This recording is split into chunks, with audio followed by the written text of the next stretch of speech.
The Horrible Gamers podcast may contain content not suitable for all ages. Listener discretion is advised. Welcome, ladies and gentlemen, to Horrible Gamers podcast, show number 472, being recorded on January the 20th, 2025. I'm one of your hosts, Jesus Gonzalez, known as Jesus Walks Out today. I'm joined by my co-host from the West Coast, the best coast, Gunny Chief, Henry Merrill is back. Welcome back, Henry, welcome.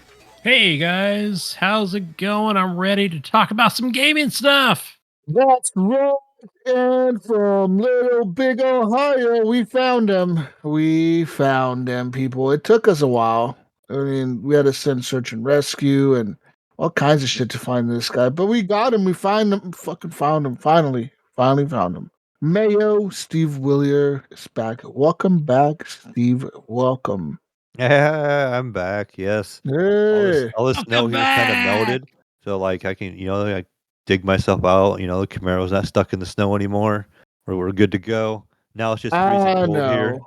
Somehow I the know. snow all melted. It rained like 2 days ago, got rid of all the snow, and then it snowed like a day ago, and we got like a quarter of an inch, or like, just like a dusty, maybe like a half inch, and then now suddenly now it's like 2 degrees out. Like, oh, it's gonna be like -7 tomorrow. I'm like, oh, great. How long? Okay, Mayo. Yes. How long was the Cameo frozen? I mean, were you like frozen in Oh, time, man. like Oh for yeah, like pretty 2 much. months? Like, what's up? Yeah, the AI had me under like lockdown.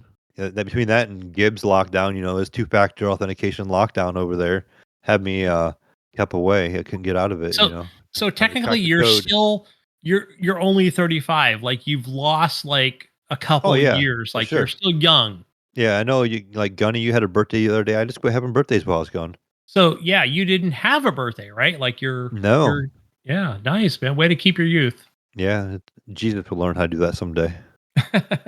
Yeah, well, anyways, I know the real reason why you were gone for this whole time. I know the reason, Mayo. We all know the reason, We okay? do. Well, how did We you know find out? you we How did know you you find were out? just waiting for Trump to become president again, to I come was, back I on was, the I was sad. show. I was sad in my little corner at home. I Yeah, was you like, just sat there. oh, We talked to my Vance. Okay, he's little contacted Trump Secret flag. Service. Yeah, You just sat there in the corner with your little Trump flag till you became yeah. president Until he came again. back, I'm like, he won't save me. No, see, we're over here rooting for Vance, like Gunny was saying. He didn't even know. He put in our chat today. He's like, is he from Ohio? I'm like, yeah. I didn't even know. I wasn't sure actually. That's how much I keep up on politics. Yeah. Yeah, man, that's wild. That Vance guy, I was watching the inauguration shit today, and that dude looks mad all the time, He does, doesn't he? I mean, if you doesn't lived in he? Like Ohio, he probably should be. I mean, he looks he like like he's represents fucking Ohio. pissed all day long. He looks like he's mad. He has that look like I'm fucking pissed all day long. He just Yeah, has that look, like I doesn't said. He looks like an older version of my nephew. So it's kind of creepy. Yeah. he? Well, So you see, yeah, like congrats.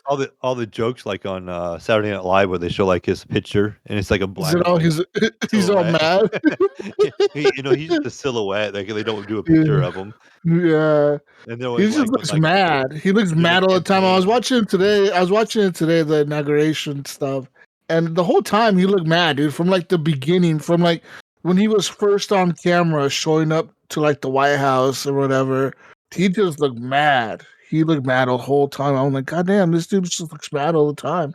Like, I I mean, what was guess. it during the campaign? They kept telling him to be quiet or whatever. Like they were joking, like, yeah, they just don't want him to speak. you know? Yeah, but yeah, congrats to the new president, and also happy MLK Day if you didn't know. Yeah, we got two things going on today, Gunny. That's right. We got all sorts of things going on. Like I'm back on day shift now, so no more nights. I can No more be nights back for to the mail. show. All kinds of changes are going on around here, We man. got You know this what we big. got? You know what? I gotta say, guys, we're gonna make gaming great again today. Are we? Is this gonna happen? And I think it's gonna happen, right? All a I trifecta. hope so. Mayo's I back, new fucking president. hope so. Yeah. I hope we make gaming great again. We got Yeah. we got the football playoff tonight. Yes, Yeah, I mean my Ohio. team is killing it over here. Nice. I know. Kind of had to beat up on Jesus' team earlier this year, but Yeah. yeah, Okay, yeah, yeah. whatever. Go Anyways, Commanders. moving on now. Okay, talk about video games and stuff. 'Cause people get mad if we talk about politics. People get really mad. You don't even know, Mayo. People get like fucking Oh, I'm pissed. Like, sure. I don't know, You guys over there are like, "Ah." this is some fucking bullshit. I fucking get on for video games and I get this shit. Oh, it's like, go cry me a river, dude. Fuck off. I don't really care what you like or what you don't like. I don't really care. It's whatever, dude. To me, it's like, okay, cool, man. I don't fucking care. Gunny, do they pay us? Gunny, do they pay us? They used to. They don't pay us anymore, so they can't say shit, Gunny. All right? They can't say shit. This is a non-profit organization. We do whatever the fuck we want around here, all right? All right? That's what we do, Gunny, all right? Oh, man. Anyways, talk about stuff in video games in life. Guys, okay, I played games this week, I guess. I'll start off with that. But the game that I've honestly been playing the most, I'm not even going to lie to you guys, it's been Pokemon, the trading card game on my phone. I'm addicted to that stupid fucking game. I really am. It's like stupid. Like, I don't even know why I'm playing it anymore because I got all the cards I kind of want. And I've never changed my deck. I have the same deck I've been using for like weeks now. And I'm pretty good with that deck now. Like, I can beat a lot of people with it. And it's a pretty solid stacked deck. I do lose every once in a while, of course. You know, I play these people that are like really, really good, and they have really stacked decks as well, and like they just get better draws than I do, and they beat me. But for I want to say 95% of my matches to 98% of like a lot of my matches are just wins. I just win back to back to back to back to back to back. Keep winning, keep Alright. winning, keep winning. Question. Okay, so is this just on mobile or is this on Steam? I keep thinking of that gaming store No, trading no. game. It's a That's a different game, different right? game. That's a different game. Yeah, no. This is a Pokemon game. It's Pokemon, the trading card game. So it's Pokemon on your phone, but instead of being like Pokemon Go, it is like the trading cards. Like you open little packs up every day. So I subscribe to the premium thing where you can open 3 packs a day. But if you're just a regular user, you open 2 packs a day. Oh, So so you it's a open pay to two. win. Not really, no, No, I'm kidding. I'm because kidding.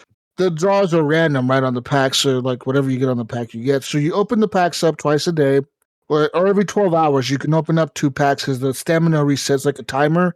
You open up a pack, the timer resets for 12 hours. Now you can use items. They have like these little items you can use that you get for playing the game, for doing battles and completing the missions or getting XP or leveling up. You get these little like free token things or whatever. Just for logging in every day, you get them too. And you can use those to like speed up the pack if you want to unlock another pack that day. You can use some of those to speed that up, and it'll reset the counter and let you open up another pack. But you open up packs, you get 5 cards in a pack, and you collect cards. You collect Pokemon cards. It'll be like whatever cards. So like they have right now 4 different types of packs. So they have the Apex pack, which is the original Pokemon. So they have Mewtwo, like the Mewtwo pack, which is the Mewtwo, like the psychic Pokemon types. They have the Charizard pack, which is the fire Pokemon types or whatever. Then they have the Pikachu pack, which is like the electric Pokemon and the water Pokemon or whatever. Then they also have the Mew pack, which is called something Island. Hold up, I forget what the fuck it's called. I could just open it up right now, to be honest. And let me open it up right now. I got it open right here. This is how much I play this game, man. Yeah. Got it. Wait, All right. way to be prepared over there. Is this It's on called- Apple it's called- Arcade or it's is this called- open for everybody? It's called Mythical Island that's for the Mew pack or whatever. So there's Mew, Mewtwo, Charizard, Pikachu, and that's it for the packs. What And this happens is if you get like duplicate cards? Like you open the pack and you get some duplicates. You Is it keep them. like, You keep them. Your collection. It'll go to your collection. You keep them. Now this is a free game, Gunny. You just buy. You can download the app on anything on iOS and Android or whatever. But if you get duplicates, you can turn in those duplicates to get this thing called Shine Dust. Now I'm not 100% sure what the Shine Dust does because I do have I have quite a bit of it actually. I have like a few thousand Shine Dust, but I'm not 1,000% sure what that shit does. I have no clue what it does at all. Like, I know the game probably told me at some point this is what this shit does, but I just skipped it. Now I don't know how to find out what it does. So I have no clue what it does. I'm sure somewhere in there you can go and check like help or something and check the questions and answers and ask what the shine does. But I've never looked into it, so I don't really give a fuck what it does, right? Because I'm still winning with the cards that I have. But if you get duplicates, it'll let you trade in those cards for shine dust, but it'll force you to keep a minimum of 1 to 2 cards on your deck of that card. So if you have, say, 6 cards of one card, you can turn in 4 of those, and then it'll make you keep 2 of them, and then you can turn those in for shine dust or points or whatever the fuck. It'll give you options. It'll be like, you can turn it in for this, this, or this. What do you want to turn it in for? Now, the rarer the card, of course, like if you have a Mewtwo or something, that's a rare card. And the rarer it is, the more you have of those and you want to trade those in, you can get more stuff for them, like more exclusive stuff that's harder to get, like points or whatever, like shop points or whatever the fuck. Right. Now they do have like a premium shop point thing, like a gold. So you buy these gold bars. These gold bars are used to buy premium content, which is like not really pay to win stuff. It's just like a different like background on your cards for your deck. Like so, because when you're battling someone, it shows their deck upside down in your deck. You could change what the back of your deck looks like. You could make it like whatever they sell on the premium shop. So I know the original shop had like some like it looked like a pretty cool like black and silver, like it was like dark black with like a shiny silver Pokemon. It looked like a Pokemon card, but like black and silver. It looked really fucking cool. And I actually battled a dude that had like the Pokemon deck, and he had the mat, like the play mat where you battle on.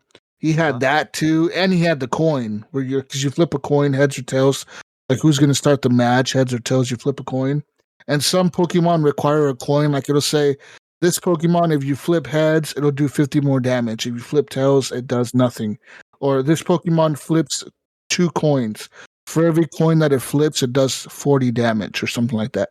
So a lot of Pokemon have those things attached to it. So you have a coin, and you can change the way your coin looks, the back of the coin, like what's tails and what's heads or whatever. You could do that.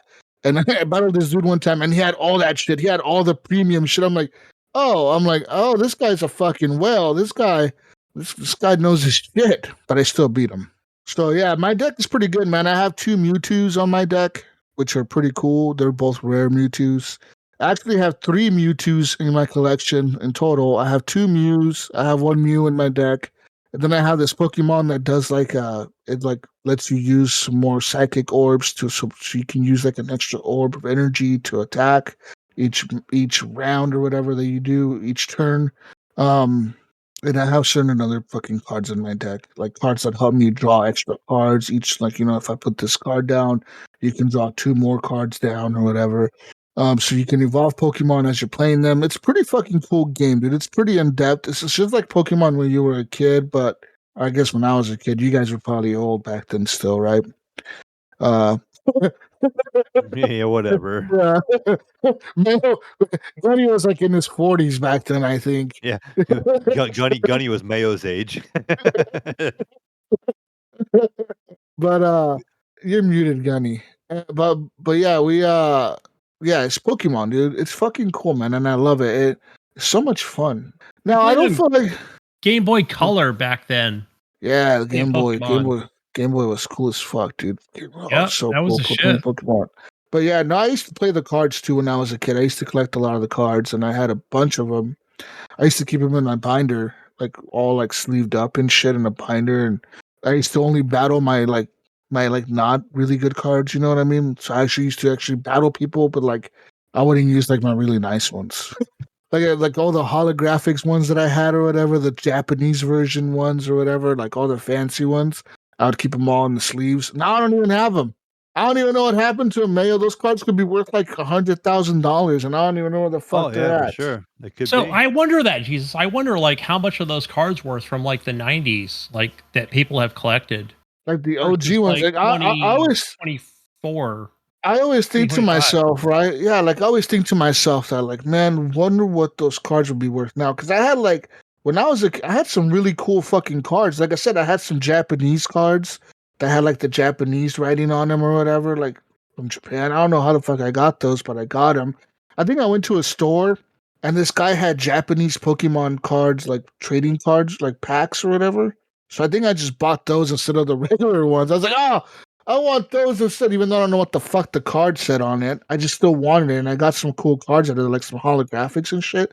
Like that'd be fucking cool, man, to have those nowadays. You know how much money they'd probably be worth? So I was not into the Pokemon or anything like that when I was a kid. I don't remember like when any of it came out, but It I was like remember the one of my friends. 90s.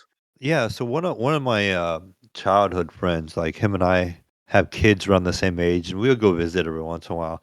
One day he was showing me he had a whole bunch of Pokemon cards, and I don't remember it, but he said he got this one that was like when they did like a movie, and it was like Oh underneath yeah. the seats, and he's like, "Oh yeah, I got Uh-huh. like two of those." I never heard of such a thing. I'm like, I didn't even know they had a movie back then, and he was like, "Oh yeah, they had this movie and they had the cards taped up under the seat and you could get the card and they're Yep. kind of rare or something. I don't know.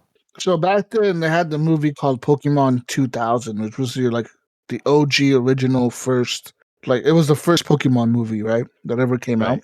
I Yeah, think. whatever. And it was called Pokemon 2000, and it came out in the year 2000 or 1999. One of the two. It was 99 or early 2000 that it came out. But it was like during that summer, Burger King and shit also did like a promotion where if you bought like a Burger King Happy Meal or whatever, you can buy like this. It was like a Pokeball, and it cost like, I don't know, maybe 5, 10, 15 bucks, 20 bucks or something. I don't remember what it was, the cost of the actual Pokeball. It was like a big Pokeball mayo. And inside that Pokeball came with like a gold plated, like it looked like a Pokemon card, but it was like gold plated. Like it would either be like it would be a Charizard or like I think it was maybe the starter Pokemon or something. Or maybe it was the evolved starter Pokemon. So I think it was either a Charizard or a Charmander. I don't remember. I think it was a Charizard though. A Blastoise and a Venusaur maybe. I know there was maybe a Pikachu and maybe a Mewtwo was on there too. I know there was 3 of them or 4 of them. There was a few of them. And I could probably Google all this shit right now and find it, but I don't want to. I'm just going off memories in my head. But during that summer, Mayo, the blockbuster summer of that year for kids was motherfucking Pokemon 2000, Mayo. Okay, listen, Mayo, listen. You don't understand, Yes. Mayo. I'm listening. For years, we wanted to know what's going to happen to Ash Ketchum. All right, and Pokemon 2000, Mayo. Okay, this is the movie that introduced to us Mew, which was the Pokemon Mew, right? Like that psychic Pokemon. But it didn't just introduce Mew to us, it introduced fucking Mewtwo to us. And Mewtwo was like a mutated Mew. Like, I think what they did was they captured Mew and they took like his DNA and they mixed it with like something else, like another Pokemon or something. And they created Mewtwo in a lab. Like Mewtwo is not a regular Pokemon. He's not like a natural Pokemon. He's not a Pokemon that just like was a Pokemon because he evolved or whatever. Like someone created Mewtwo. That's what it was. And it was Mewtwo in that movie. Mewtwo was like this evil Pokemon that escaped from a lab, and he was like super powerful, like so damn powerful. Like no one could beat him, right? Like he was fucking everything up because no one could kick his ass because he was like the most powerful Pokemon ever.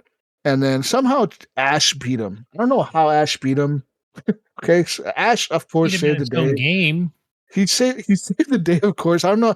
I don't think Pikachu saved the day. I'm thinking maybe Pikachu did save the day, but I know he had help from like Mew, the actual original Pokemon that Mewtwo was created from. Because Mew shows up in the movie and he helps Ash and Pikachu and shit fight Mewtwo because Mewtwo was going fucking psycho and fucking everything up. That's all I remember, really. Or maybe Mewtwo becomes good because Mew tells him, like, hey, motherfucker, you're like not supposed to be evil. You're a Pokemon. You know, like these people aren't trying to Right. hurt you. And then But I they think convert them to the good side. I think so because Mewtwo was going mad and crazy because he was pissed off at humans or something because they like were torturing him in a lab, right? Like in his head, he was thinking, "I'm being tortured by these people. Like they're doing all these tests on me and making me like do all these fucking powers and abilities on shit that I don't want to do." So they're kind of like torturing him, and he escapes from the lab, and then he goes nuts. That's from what I remember of the movie. Now, I haven't seen the movie since the year 2000. That could be completely wrong how the fucking movie went. But that's the way the movie went in my memory, all right?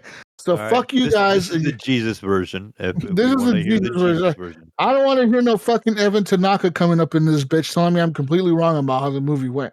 Because that's what I remember in my fucking head, all right, Evan? All right, that's what I remember. That's 10-year-old Jesus' memory right there. You ain't gonna fuck with that shit, bro. That's 23 years ago from my ass, 24 years ago, okay? It's a long fucking time ago, Mayo, okay? It's a long time ago. I went through a lot of shit since then, all right? We're I've been talking like the DS, right? The DS 3D or whatever it was. not even the DS. This is the year 2000, Gunny. We're talking Dreamcast was out at the time. Oh, okay. PS2 was barely gonna launch or some shit. I was just Okay, saying, that's what we're talking. Yeah, PS1 2000. days. Yeah. Yeah, Like it was- PS1 was still on fire. Yeah. I mean, this is back when they had like Pokemon book, like basically, yeah, hardcover books or almost. Yeah. Yeah, we had Pokemon like cartoon and episodes, but we didn't have the movie. And the movie came out. That shit was like, well, but Mayo, let me tell you about that Pokemon card. This all started because of that Pokemon card story. Well, listen, Mayo, if you're one of the first people, Mayo, okay, listen. Okay. If you're one of the first people in the world, Mayo, to go and watch the premiere of Pokemon 2000, you got that Pokemon Mewtwo card. It was a special rare edition Mewtwo that you got, which was what your friend had probably, if you went to the movie theater and were like watching the premiere of it, like the first showing of it. Uh-huh. And that's the only time they gave that card out was on that first showing. And they gave it to everyone that went to that first exclusive showing of that Mewtwo or Pokemon 2000 movie or whatever. Now, if you went later on, if you went and watched like the next day or the day after or the third showing or the second showing, you didn't get it. You had to be there the first showing, Mayo. First fucking ever, right? Yeah, but I think he was telling me everyone, he showed me he had a everyone couple. got it. He had a couple Yeah. because he took his kids or something. I don't remember, but yeah, he showed me he had a couple of them. Yeah, He you was got to like, be "Oh there, yeah, man. these are my great." I'm like, I don't remember Pokemon back in the day. Maybe I was too busy running around doing other things, but I definitely don't remember it. I don't think I started paying attention till like I don't know, late into the series, maybe. Yeah. Yeah. I Maybe remember 10 years ago, maybe I started paying attention a little bit, like knowing what it was. 2008 for me, I think. Yeah. But my brother was always into it, even back in the early 90s, even with the cards as well. And they were pretty plain back then. Yeah. But now I know people that play Pokemon Go, like old people, like old heads like Gunny that might work. And they legit, like I have a coworker, man, I'm not even bullshitting you. He drives a certain way to work and a certain way home Mhm. to be able to hit all the Pokestops on this Pokemon Go app as he's driving home and as he's driving to work. He plays Pokemon Go while driving, like he slows down and then hits the Pokestop and keeps driving. Yeah. Like That's funny because the other legit. day, my youngest boy, Greg, he was with me and he's like, "Oh, I remember going here when I was a kid and getting the Pokemon stuff at the place off his phone, you know." And it's funny because he's like, when I was a kid, you know, he was like, "Oh, when I was younger, I remember us stopping here and me wanting to go here and this place and getting, you know, because there's a gym over here, you know." And it actually wasn't that long ago, really. But he, you know, to him, he feels like it's a long time ago because you know he's 19 now. I gotta say, like, even though I was never really into Pokemon, like my brother was, like he was really huge into Pokemon and fighting games. But going back to like when Pokemon Go first was like like especially the first month of it or so, where I was in near a local town that I'm in now, and like, what is all the hubbub? Like, what's going on? And like, I want to say I was just about to join the show, but like I remember opening that up and like okay, I see where the gym is and where the the stops are and stuff, and like I always had to open my phone to make sure like I'm capturing all the right Pokemon as well. So that was something I was definitely into at the time. Yeah, Pokemon was there, bro. But you know what's crazy about that Pokemon Go game that you didn't know, man, that I'm gonna inform you about right now? Did you know? I think that's all a front for the CIA. Why do You you wanna say know that? how? Okay, listen, man. Listen, I ran into some videos the other day, right? And I started looking into this shit. And it checks out, man. Let me give you some facts right now. You know that Niantic is ran by this guy who's a CEO or whatever, was created by John Hank or whatever, who's the CEO of Niantic. But Niantic, all right, John Hank actually worked for this company called Keyhole back in the day. Now, Keyhole is a company that was started up by InQtel, which was a like a funding company or whatever that the CIA used to like, I don't know, I guess to like fund projects or whatever, like a one of those, like, what do they call them, like shell companies or something, like shit they used to keep stuff hidden from people, so that's what this company was. It started off as that. So they found so they found it in QTEL, the CIA did, as a shell company or whatever. Then that company starts up Keyhole, right, which is like a mapping software tech thing or whatever. Okay, now Keyhole in 2004 got sold to Google because Google acquired it, right? Google was like, hey, look, we need something to do with data and maps or whatever. We're trying to do maps or whatever. So you know what they do? They acquire it, all right, in 2004. Well, when they acquire it, it's being ran by this John Hank guy, and John Hank starts working for Google because they acquired Keyhole, and he's the guy who helps develop Google Maps, right? Like Google Earth and Google Maps, and he has all this data like from Keyhole, which is like a fucking mapping data company or whatever. They start using all this data, and that's how they create Google Earth, right? And they created Google Earth like in 2006 or 2005 or whatever, and they made Google Maps, and that's this motherfucker's good at what he does, bro. So what he does is, listen, now they're thinking all this data that Niantic has had now, right? What they're doing is they're having people go out in the world, billions and billions and millions of people or whatever, right, that are playing Pokemon Go, and they're having people scan shit for them for free. Like, go to this church, scan the building with your phone as you're playing Pokemon, and we're collecting that data of that building and how it looks like and different data points as you're playing Pokemon Go or whatever, and we're using that information. And that Niantic, all right, is a fucking spinoff of Keyhole. Like, so, listen, okay, now go back here. This company, In-Q-Tel, it's a CIA front. Okay, they get money from the government, CIA, shadow money or whatever. They found Keyhole. Keyhole is a data company, gets bought by Google. Google is another data company that needs more data. So they buy Keyhole, ran by this crazy guy named John Hank. John Hank is like, oh, yeah, bro, yeah, cool, yeah, I make Google Maps for you, Google Earth. He makes it for them. And then this motherfucker goes and finds Niantic, all right? Okay, in like 2010 or 2009, he founded Niantic, which is another data company. And how is it that this motherfucker somehow creates a fucking app that people use their cameras, Mayo, on their phone to scan shit for free?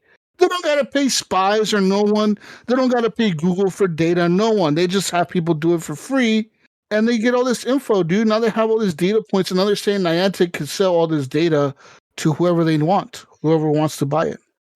If you want data, this is why my TikTok got shut down. Damn it!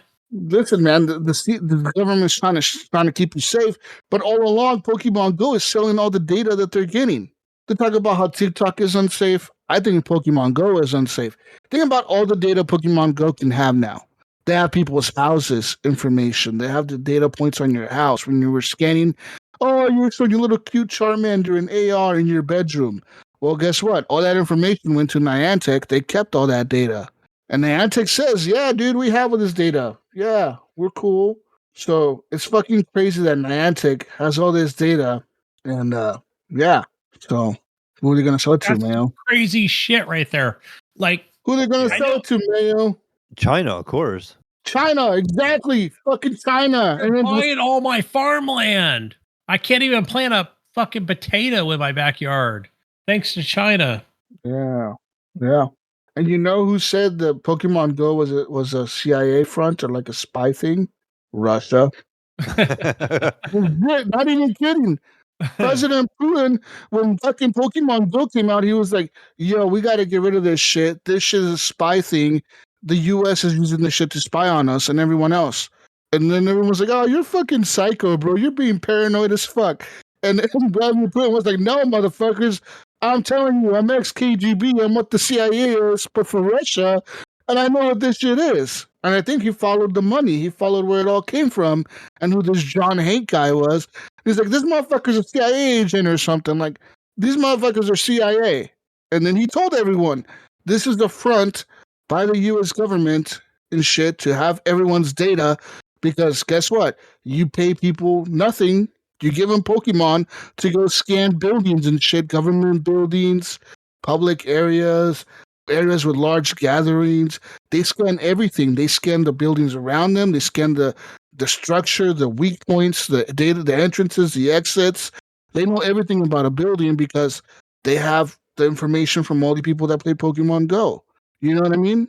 Yeah, I mean, So, there's no so you way I know got. where all that shit is at, man. That's fucking crazy. Oh, And I'm like, ain't no way. And I thought about it, and I'm like, that seems a little crazy.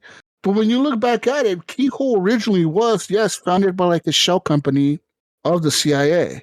Because the CIA released a list of their shell companies that they had back in like the 90s and 80s or whatever. And that is one of them.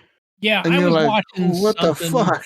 I was watching something out of like okay, so like ex FBI Secret Service agents or whatever, they go to work for like Facebook or Twitter or TikTok or whatever, right? Yeah.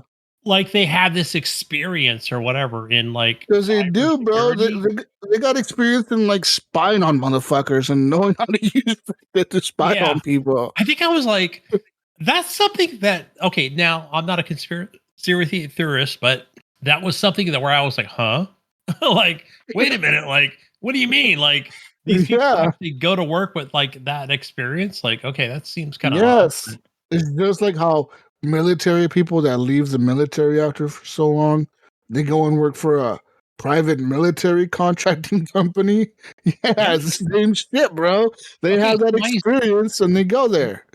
my son, he wants to okay, I'll just say this. So I went to see the military recruiter like about 6 months ago, and it was regarding like you know, careers and stuff, and like whether it's like infantry or whatever, right? So like Yeah. regarding like communications and encryptions and like other things, and I was like, huh? Like my old brain was like, wait, what? Like it was just a trip that like how they work in these environments. And yeah, I don't know. I was like, yeah, I don't know. I didn't know this stuff even existed outside of gaming, you know, which is what I focus on. Yeah. And now other things that I'm seeing on YouTube or whatever, like TikTok and all this shit, are people that are like, okay, listen, there's people out there, right? You remember as a kid, guys, when we were like, you know, they go do the test in school where like in like the gym, they'll make you like reach to the front and like push the little ruler thing up to see how far up you can push the ruler and how much you can extend. And they make you do the spine check for scoliosis, and then they make you do like aptitude tests for like see how smart you are and reading levels and all that shit. Well, do They, you remember? Yeah. Do you remember one that was called the GATE test? No. It was the a game, gifted and talented, and something like gifted and talented education test or some shit like that. So no, apparently, this test was like a test. I know I did it when I was a kid because I was a pretty little. I was kind of nerdy when I was like in elementary school, early middle school. I was really fucking like advanced for my level of knowledge. Like I was way past all my classmates. Like even my teachers were like, "What the fuck are you doing in this class? Like you are reading like really high levels of fucking shit. Like what the fuck?" Anyways, but this test was like a test that people are now saying it was ran by the CIA to try to find psychic people. Yeah, yeah, try to find people with like special abilities that can be trained by the CIA, like little kids that they can train. And now all these TikTok videos, get on TikTok, man, just type in gate program, and you see all this crazy shit pop up. Right? They got all these crazy motherfuckers on there. I don't know if it's true or not, man. All right, listen, these people are saying like, "Oh, I was in this shit, and like I was told that I had psychic abilities and shit, and then they're like, well, you're using me to like try to like I'm talking like psychic abilities. It's not like oh I can bend a spoon or something, right? It was more like psychic abilities where like they can detect things that people can't see. So they'd make you like look at a card, and you don't know what's on the other side of the card, but you had to kind of guess by what you felt on the other side of the card, like what do you think the symbol is on the other side of this card? And if you guessed it correct, or if you thought, like, if you felt it, or some people say they can feel it, they can feel like, I can feel like like a star. And they'll say, that's a star. And they'd be like, okay, correct. You got it correct.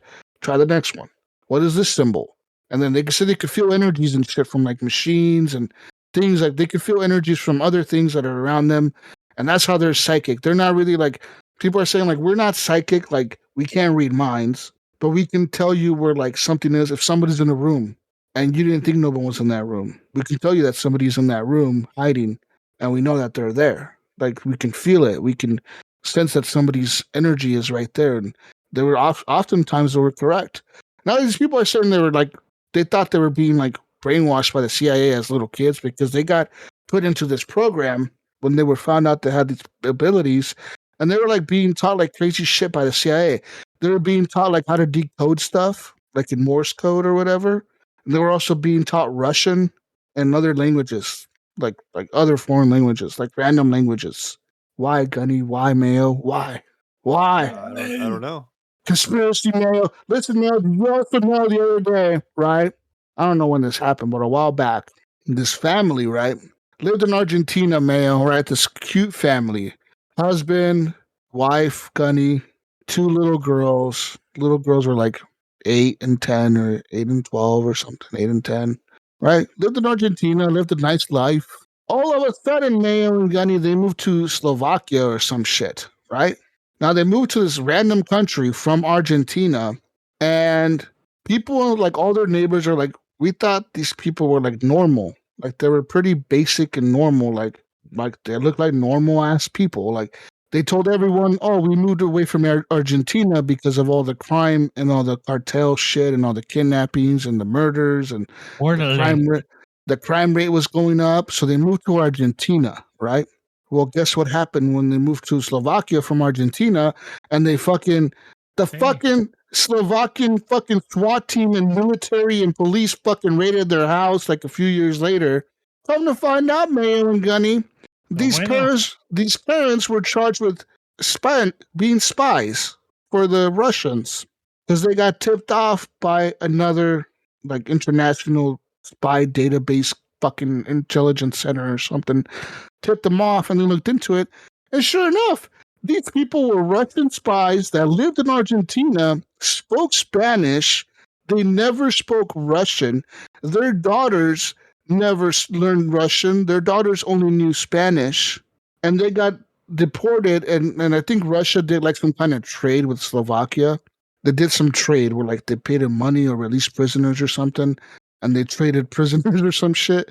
And they released this family, and this family got moved back to Russia. And there's a video of like Vladimir Putin waiting at the tarmac for this family to get off the plane.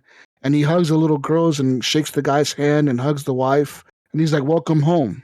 And these motherfuckers were like KGB agents, bro, like super like elite spies that were living in Argentina. I don't know why the fuck they were spying in Argentina. Slovakia, and they were spying over there. And yeah, dude, the little girls were like, we had no clue we were Russian. Like, we thought we were like Argentinian. And they're like, well, you didn't think your parents were like from another country? They're like, no, our parents spoke Spanish. Like, they never spoke Russian around us, ever. They never even mentioned Russia. They never even mentioned Vladimir Putin. They didn't mention any of it. But these motherfuckers had like documents, and they had a room in their house that was full of like photos and documents and secret documents and messages from Russia and like secret orders from Russia and all this crazy shit that the government of Slovakia found, dude. And I was like, what the fuck? And I was thinking to myself, how many more agents does Russia have of those types of people, like all over the world? You know what I mean? Like how many of those people are here in the U.S. that we don't even know about? Probably a lot. They're like straight up Russian spies, and no one knows that they're Russian spies because it was like, oh no, that's just Joe from down the street. That's just Mayo. He just does a gaming podcast every so often. Yeah. He's not an international spy with ties to Russia and China. He's not half Chinese. That's just Mayo. He's a good old American boy from Ohio. He's got a Camaro. He's all Americano. Yeah, he's all American, good old American boy from little big Ohio. Yeah, you're a fucking Russian spy, Mayo. I know it. Don't tell anybody. You're gonna read all my secrets. No mommy's way. Like, that's crazy. I can't believe it. All this shit I've been watching is fucking crazy. I can't be a Russian spy. I hate the cold. It's cold over there, right? Bueno. Or don't give me Spanish. I'm just saying that because it's better here. Yeah. I left Russia to come here where it's warmer. All right. Oh, it is, huh? Really? Yeah. No, I don't know. But imagine living like that, bro. Like one day waking up and your house is being raided by like the military and SWAT teams and shit, and come to find out, oh, my parents are international fucking spies. Like, You know, oh, and I now we got have to move. Now we have to move to Russia, a place that I don't even know how to speak their fucking language. I don't know why, but like I hear you tell this story, and all I think of is the Black Widow movie. I Like, think of that. What's that TV show, Jesus? That one with the Americans or whatever. I forgot what it was called. Yeah, the Americans. That about Russian spies or something?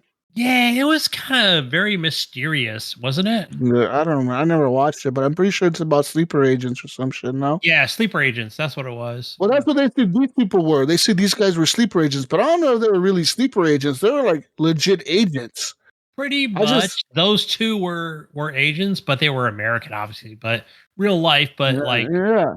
yeah, it was a trip. But like to me, it's like what? Like, why was Russia spying on Argentina? What was the point of them living there? Like, who were they really spying on in Argentina? Like, it obviously wasn't. I don't think it was the Argentinian government. Or does Argentina really have that much influence over shit in the world that we need to spy on? I don't know, man. It's just crazy to me. But that makes me wonder how many of them motherfuckers are here in the United States, right? You got all these politicians and shit. Like, how many of them are actually like crazy spies? I always wonder that. Or how many spies does the U.S. have in Russia? Yeah. How many how, spies, Gunny? All right. Probably not as Listen, much as here. how did we get listen. on this? How do we get on this discussion? I'm On something like, talking to you guys about spy. Listen, because I've been playing that spy game on my computer, right? That it's called the Operator, where you're not a spy, but you're helping the spies or like the agents of this agency okay, yeah, do their thing, right? And that's the point of that game. You're not the guy. It's like in the movies, right? Like think of like any movie. Think of like all right, think of like the next Mission Impossible movie, Gunny, right? You're not Tom Cruise, bro, but you're the guy who's like every so often the camera cuts to and he's like, all right, man. All right, Tom, I'm in. I'm in. And then you hit enter and the cameras pop up of the like the airport or something, like the bank they're trying to break into or something. All the cameras pop up on his desktop. You're like, all right, I'm in, Gunny. I'm in. All he's right, the guy in the the, van. the guard has just left his post. He's walking left. He'll be back in 1 minute exactly. You got 1 minute to get in there. Yeah, he's that guy. You're that guy in the van, but you're like in an office in this game. You're like in a government building. You're that guy though. You're legit that guy. You're like doing some fucking some CIS fucking shit, right? Like some crazy computer fucking tech wizardy shit, and you're helping this crazy hacker trying to solve a conspiracy or whatever of why these people were murdered. I still haven't solved it. Right? These people were murdered, Mayo. You don't know why, but the government is covering it up. But why is the government covering it up? And why is your supervisor all over you every time you check this file? Why are they watching you? How much are they watching you? Are they following you home? Are they going to murder you too for looking into this? What's going on, Gunny? I don't know That's yet. the question. I don't know. But that's what got me on to this CIA crazy shit. I started looking into all this shit, this Niantic shit and all this shit. I'm like, God damn. I wonder how much the government really uses to spy on kids, like with games and gaming. Has to be too much. Keep control, right? That's the whole TikTok Yeah. tie-in right there. It's all that it is, bro. They want control. They're afraid of losing control. Pretty much. Yep. And I agree. I agree with that. They can't control TikTok, and TikTok is like, "Fuck you. We're not selling it to you." Yep. They're pissed off. They're mad. Wait, Jesus, Mr. Beast on TikTok. Well, I guess he's everywhere. He's the one that Yeah, wants he's to, more than. yeah, I just saw that today that like, well, he's been in the limelight that he wants to purchase TikTok for America. It's something like 50% or something like that is what President Trump wants, or I don't know, like Yeah. Well, Trump says the government wants 50% because America is what made TikTok famous. okay, It's but like, why 50%? Why not 100? Like, I guess okay. Yeah. Well, he wants So like their profits, right? Like the money they're making off of it. Like basically saying like it's like a fee to be able to use it in the US. Like, hey, if you want to keep making money here in the US, give us half the money you're making. And the government can make some money and they can make money too, I guess. okay, so I was watching like X and YouTube just trying to make sense of things, but like for example, there was this woman that was like a content creator that worked for TikTok Global, and she talked about a little bit about like content creating and things like that. Like, so it kind of made sense of like they want to keep like make sure that like it was a weird thing. Like, so okay, so just to reel back things, like the government wants like the servers to be in the US or whatever, or not in China or something. I don't know, something to that effect. But like that's what they want, right? That full control of like of server information for users for the US, right? Am I correct on that? Mm, I I don't even guess. know, but like that's the thing, right? Like where it's like more user information. Hmm. I don't know. Like that was the thing for like the US Congress or All I know is that the Congress don't know what the fuck they're talking about when they interviewed that CEO of TikTok.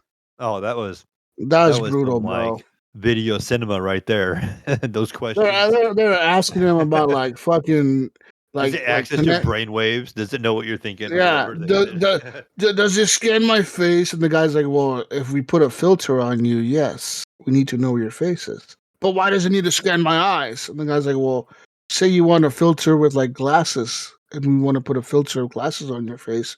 We need to know where your eyes are. Well, why would it need to know that? It's like, I just answered your fucking question, dude. Like, are you stupid? Another But question they Jesus, asked. does it Another, connect to your Wi-Fi network? that question was the stupidest one. yeah, the Does, Wi-Fi network. does I'm it telling you, connect to dude. your? Does it connect to my home Wi-Fi? The guy's like, what do you mean? And he's like, well, if I have TikTok on my phone and I have Wi-Fi on my phone and in my house and I'm at home, does it connect to my home? Yeah. If you open up the app and need to use the internet, yes. Well, why would I need to do that? Why would I need to connect to my house Wi-Fi? Because that's how the internet fucking works. What do you fucking? Right. If I was that guy, I would have cussed them all. I would have, you fucking idiots. Do you not know how to use technology? The fuck? Like, are you fucking retarded? What the fuck is wrong with you? That's what I would have said to them. I would have been like, you fucking idiots. I need to retire you. You're old as fuck. You don't know what the hell you're talking about. God damn. Get somebody young up in here. Get one of your fucking goddamn fucking assistants and whatever the fuck to come and ask the questions. Because they Right. would cross out half of the stupid questions you're asking. Because some of them are so fucking stupid. Like that home Wi-Fi one was the dumbest one out of all of them. It was like, what the fuck? Like, I'm surprised that CEO kept his cool, man. I would have lost Yeah, no, my you're shit. right. Like I would have probably too. That's probably the dumbest question I've ever been asked. I couldn't imagine like He's the CEO's probably like, no, God. He's probably thinking, these motherfuckers run the country. I could run this country. right. Well, then too, it's like he doesn't really necessarily have to like he's trying to get TikTok here in the U.S., but he could not have to really like answer to him or respect to him. Like he could have been like, Yeah. "What the hell are you talking about? You like Like, are you fucking stupid? uh, He could have made them all look like idiots, honestly. right? Yeah, But they kind of made themselves look like idiots themselves. They're fucking yeah." so dumb. They I was did a like, good job themselves. oh my god, these are the people we elect to run the country. These are the people we elected to office. These old head motherfuckers that don't know shit. I was like, God damn, dude. All these old people need to get the fuck out of office and just retire. There has to be a limit on age when the fuck you can be in the office. Like, they have to start putting limits on that too because these people are too old, man. Yeah, You mean a car can drive itself? You mean Tesla, a car can drive itself? Like, yeah, can you imagine them questioning Teslas and shit in the future? You you mean the rocket can land back on Earth after it got launched into space? Yes, the booster can land back on Earth. We've designed it that way. That was What do you pretty cool mean? though. Man, I got to say, like the rocket thing. Okay, so my dad, he was a machinist at Livermore Lawrence Labs. So a lot of top secret stuff went on there. It still goes on to this day about how rockets actually work and all that stuff. And like I think my dad would be proud if he was still alive today, like to see how that rocket like lands back on its like it captures on that 3-story or whatever thing that Elon does or Yeah, whatever. That is like an amazing sight, I gotta say. it's pretty dope. Yeah, I'm kind of not That gonna is lie. pretty cool. But yeah, man, the questions the TikTok guy was answering, it's like, God damn, bro, like this is fucked. And then everyone started downloading that fucking Red Note app, which is the legit app run by the Chinese government. What's Red Note? Never heard of it. So Red Note yeah. is what That's the what people started people were flocking going to. to. Yeah, Because in China, fun fact, Gunny, U.S. is worried about China spying on people with TikTok. You know, TikTok is banned in China. What? No, it didn't. I They don't don't know. have they don't have TikTok over there. You know what they have over there? They have Red Note. You know Red what Note. you know where Red Note is? Red Note is a legit government ran CCP or whatever, the Chinese Communist People's Republic or whatever the fuck. Is their fucking app that's like a version of TikTok, but is legit ran by the government of China, and they legit store that information, and they legit scan people's faces for facial recognition and stuff. And the American users started downloading that app by the fucking hundreds of thousands and started using it because TikTok went down for like a day the other day on Sunday Yeah. night or Saturday night.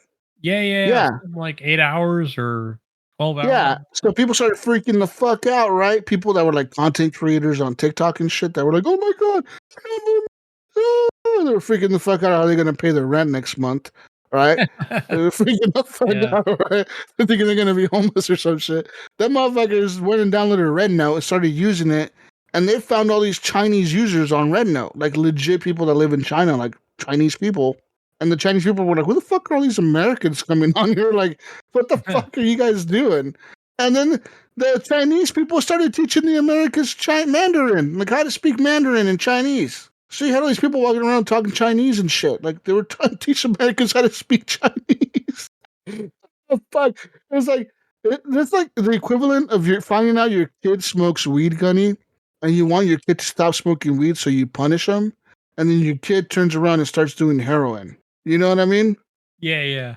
That's what this was the equivalent to. It was like the U.S. government trying to stop their teenage kids from smoking weed, and then they all turn around and start shooting up fucking heroin. It's like, come on, man! Like you fucked up big time, dude. Probably, in today's age, it's probably in an edible form. Yeah, I would think, right? Like that's, the horse tranquilizer, Yeah. yeah, fucking fentanyl or some shit. Yeah, some fent, right? Yeah, for sure. Like full Like, disclosure, Jesus, I don't have it on my phone. Like I'm a truck driver, so I'm driving 10, 11 hours a day, 12 sometimes, but like so I only have like on my iPad, like, okay, I'll put TikTok on there. I rarely go on there, but yeah, it's there. It's a thing. Like you I'll know who check it else the out. government? You know who else the government is saying that is ran by the Chinese government? Guess, guess, gonna it'll affect all the gamers. Guess. Oh, Yes, 10 cent Tencent. or what? Yes. Yeah. Yes, the There U.S. was another government. one. There was another one on there too that got shut down. Marble Snap was run by somebody else. It Yeah, wasn't Tencent, but it was another company. yeah. Well, now they're saying Yeah. that they're going to go after Tencent because they say Tencent is a military contractor for the fucking Chinese government. Because, duh, the Chinese government owns every company in China because they're a communist country, bro. Yeah, So but they they own said part of Tencent. I And did see Tencent's an like, you article that said like motherfuckers. fight me on this. We're not like a Chinese or whatever government owned, but we'll sue you, America. Well, they could do whatever they want. The U.S. government could try to fucking sue them and ban them or whatever. But what if you're going to ban Tencent? We're going to piss so many people off. Think about all the League of Legends players. They're going to be all rioting at the Capitol and shit. All the League of Legends players, what other games? Think of every other fucking game that Tencent runs. Yeah. Well, they There was own a so few. many too. So many, exactly. Like, yeah. Yeah, anyways. Good stuff. What else have you been playing over there, Jesus? Uh, I'm playing a lot of I played a little bit of Call of Duty. There's a new map out. I forget what the map was called, but it was like let me remember what the fuck did it look like? I know it was completely new though. It was like a brand new map. I don't know if it just came out recently, but it was all right. It was all right. Playing Call of Duty, same old shit, different day. It's Call of Duty, man. All right. I got my Squid Game shit done. All right. I'm just cruising. Uh-huh. I'm just waiting for the new battle pass. Just chilling. I'm just trying to grind the camos, trying to get them gold guns and diamond guns or whatever. But trying to use a shotgun, it's fucking hard because it's like a pump action shotgun. So like you shoot, you pump the shotgun. You shoot, you pump the shotgun. It's really fucking hard to use sometimes. So it doesn't have range, so you have to be really close to people. And if you're not on a tiny map, that's kind of hard sometimes. You know what I mean? Because if you run into somebody and they're kind of far away from you, you shoot at them, you don't do any damage to them, and then they just shoot you right away and kill you. So it's unfortunate. But yeah, besides that, I bought Skyrim the other day. It was like $4 on sale this weekend. Okay. I don't know why I bought it. I had fond memories of it, and I was like, I want to replay that. And then I bought it, and I'm like, I'll never replay this. What? Why does Steam do that to me, man? They're good at doing Steam, that, aren't they? They're Steam just is like, listen, Steam is like what Target is to my girlfriend. That's what Steam is to me, right? She goes to Target, bro. She's like, I'm gonna go to Target. I'm gonna buy one shirt. I'm like, all right, let's go to Target then. Next you know, we're like looking at pants. Next you know, we're looking at the shoes. Next you know, we're in the fucking makeup aisle, looking at some makeup or whatever. Next you know, we're in the home decor department and we're buying a fucking new clock for the wall. Next you know, we're in the bathroom fucking department. Oh, look at these towels. Buy these towels. Next thing you know, we're in the fucking goddamn motherfucking the food section. Oh, we need to buy milk. Okay. Next thing you know, we're back. Now we're back again in the clothes section because she forgot the shirt. Right. She forgot the shirt she came in for in the first place. It's Right. like that's what Steam is to me. I come in and I'm like, I'm just gonna play Call of Duty. I'm just gonna play a game real quick. I might just browse the store to see what's on sale. Then I think to myself, oh, that looks like a good deal. Then I buy it. And I'm like, I'm never gonna play this. Right. I'm How many never times have you bought that game? like 7 times at least. I bought it so many fucking times. I bought the 360, the PlayStation, again on the PlayStation, again on the Xbox One, again on the Xbox One, and they released another remastered edition, and then again on PC. And I bought it again. I don't even. I own that game way too many fucking times. I don't even know where I bought it. Watch, you probably have it in the Epic Store probably for some dumb reason. I It's probably do. they probably gave it to you already. Like I don't even know how many times I bought that game. Like I bet it runs really good on Steam Deck. That'll be right. You know what I think they need. You know what I think Ubisoft needs to do this. They just need to put like Skyrim Right. and GTA on their launcher, so people will come there and buy them 2 games for one more time. One more time, yeah, man. Like, why not? For old time's sake, right? Put I'm gonna Red buy Dead this or game and play something. it one more time because I don't own it on Epic yet or Ubisoft, but Uplay launcher yet. You know, I I need don't it even over know why I there. bought it. I don't know why I bought it. I just bought it. I was like, all right, I'm gonna buy it. It's cool. It was $4. It'll It's be gonna be worth it. it's gonna come out. You know what's gonna happen in like a year, right? It's gonna come out in mobile, and Jesus is gonna buy it again. Yeah. He's like, oh, that game is badass. I want to play it whenever I want to. I'm buying this thing for $5. He's got an Or even LG better yet, it won't be LG $5. clothes washer, It'll be like it's on there. $10. It'll be $10, and Jesus would be like, "That's a steal for that game. That's a good fucking deal right there. I can play $10. that anywhere I go." And you would never open it on your phone. You would Um, install it, and then your phone would be like 5 gig left. You're like, "Oh shit." oh, you're so right. I never play shit on my phone. I always buy shit on my phone. Like you're right. I bought games on my phone thinking, oh, I love that game. I'm always gonna play that, and I never touch them. Yeah, Like I bought Civilization on my phone. I don't know why. I don't know I fucking have why. one of the civilizations that It was like like it was like a rebranded it. It was a little different, like Revelations or Revolutions or something like that. oh that one was good. That was Civilization years ago. Revolution. Oh, Yeah. Jesus, I think Civ 7 is at early release right now, or it's a preview. Oh, It's is it? about to be released. Yeah, Yeah, it yeah. should be It's a soon. I know thing. it's coming out. It's coming out Yeah. February 11th. I know I'm gonna buy it, but if I could play it early, do I have to pay extra? No, I think there's a preview. I don't remember if it's an actually early access thing or not. Okay. Is it like a demo? Or is it just like a preview, like a I prologue? think it's a preview.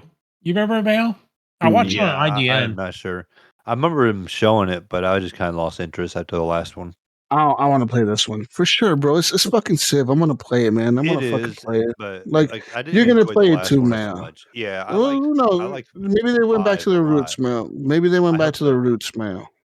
Because they do that. Like they'll fuck up one game and they kind of revert back to like the old game, the next game, and then they'll And that's fuck one of up those it. kind of They'll fuck games it like up again you can like go later on, back to and play like later. You know, it's all like the one of those time, games like you're like in all the the mood to time. play that kind of game. Like you got to be in a certain mood. Yeah, But then you're like, when Yeah. you're in it, you're in it. When you're not, you're not. It's kind of like VR. Like if you're in It's the like mood it's to like play it, once you start playing it, you're like, oh, why don't I play this more often? And then when you don't play it, you just don't even think about it. Yeah. you don't want to play it.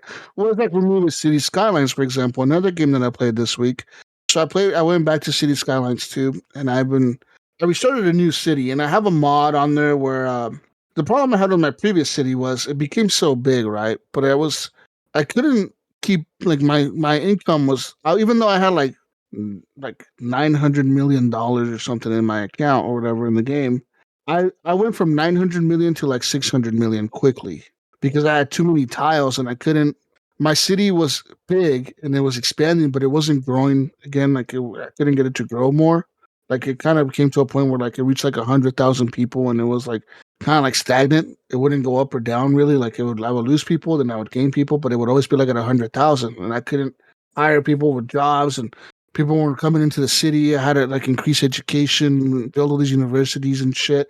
Still we're doing anything. So problem was I was losing money, and I looked into it, and the money that I was losing was I would say about 80% of that money was because of tile upkeep. So I had unlocked all these tiles, because you unlock tiles as your city gets bigger and you get leveled up. I unlocked all these tiles, and the cost to upkeep those tiles was like 25,000 each tile. Sometimes it was 50,000 a tile if it had a lot of resources on it. So I'm like, fuck that. I don't want to pay for tile upkeep. Why would I need to pay for a tile upkeep on something that I probably have nothing built on yet? You know what I mean? So I disabled the tile upkeep cost on my mods, and I added a new mod, like a traffic mod that helped with the traffic. You can redirect lanes, and then I added some other mod that did something about the population or something. Anyway, started a new city, and my city's growing pretty good.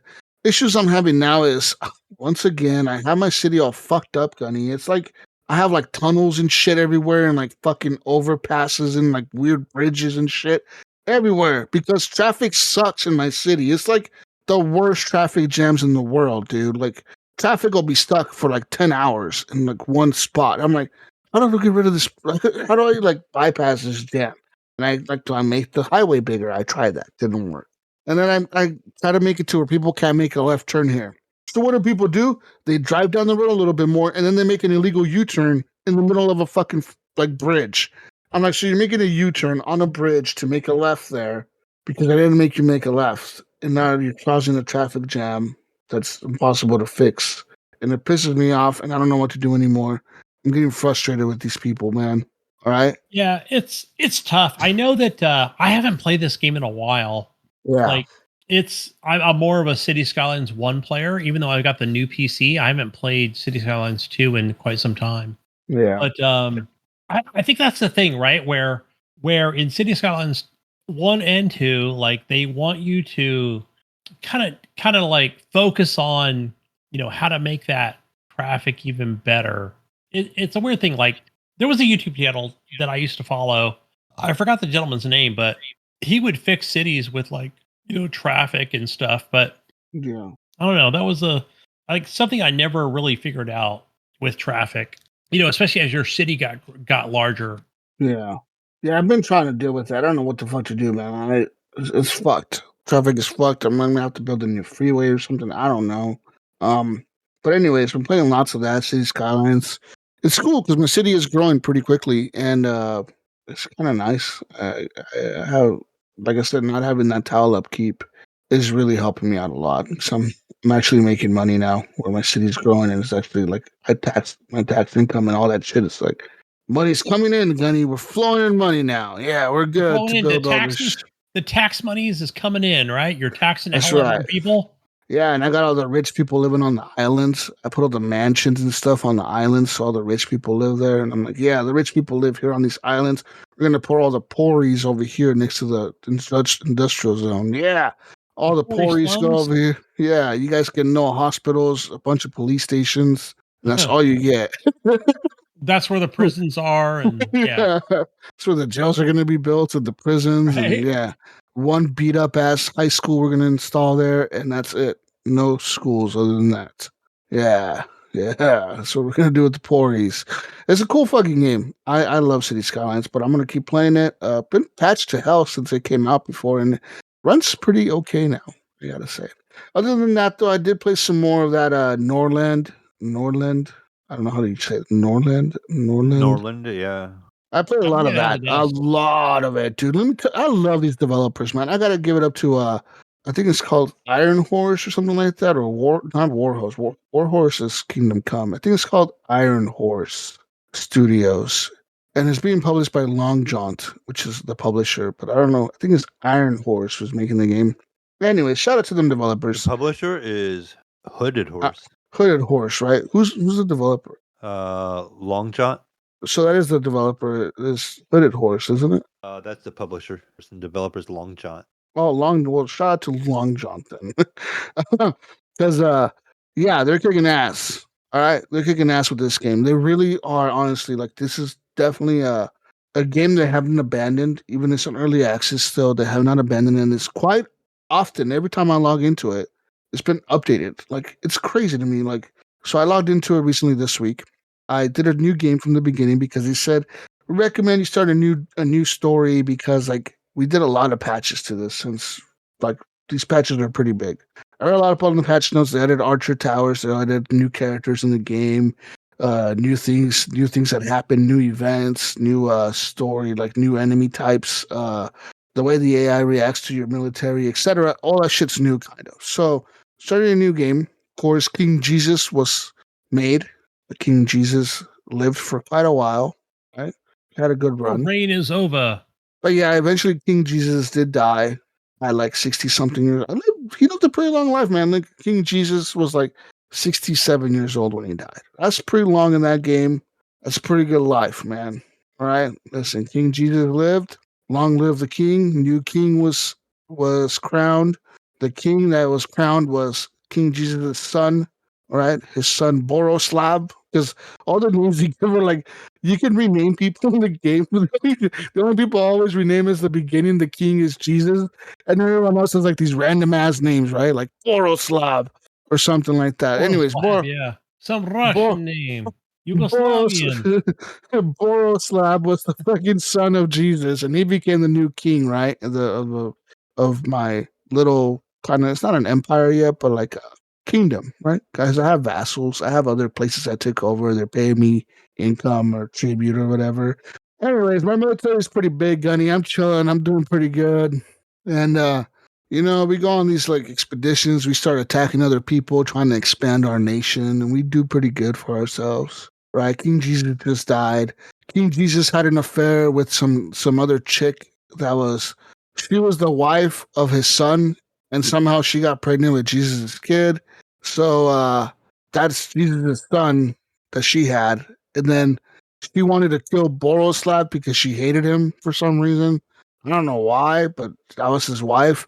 So when I found that out, and Borislav is the king at this point. Jesus died, right? She had a baby. Jesus died. That baby was Jesus' kid. But now she wants to kill her husband, which is the king of the fucking place. So I was like, execute her. So we kill her, chop her fucking head off, Gunny, right? We chop her fucking head off because ain't no one gonna have bad thoughts against our king, you know? How dare you say you want to murder the king, right, Gunny? So you chop her head off, even though that's his wife. Doesn't matter. He can replace her.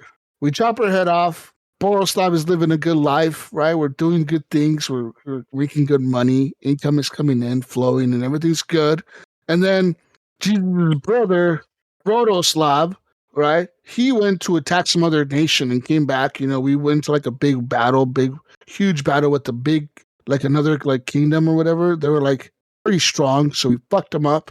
We came back all beat up. My army's all beat up, but we killed them and we kidnapped one of their like knights or something, their commanders or whatever. We kidnapped them. We come back, right? And all of a sudden, I wasn't really paying attention, but it said Rodoslav has a new desire to kill someone. And I was like, oh shit, I didn't click on it.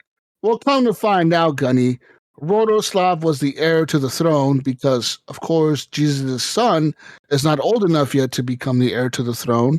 So he has a desire to kill the king. So what happens? Out of nowhere, one day he starts fighting with the king, Boroslav.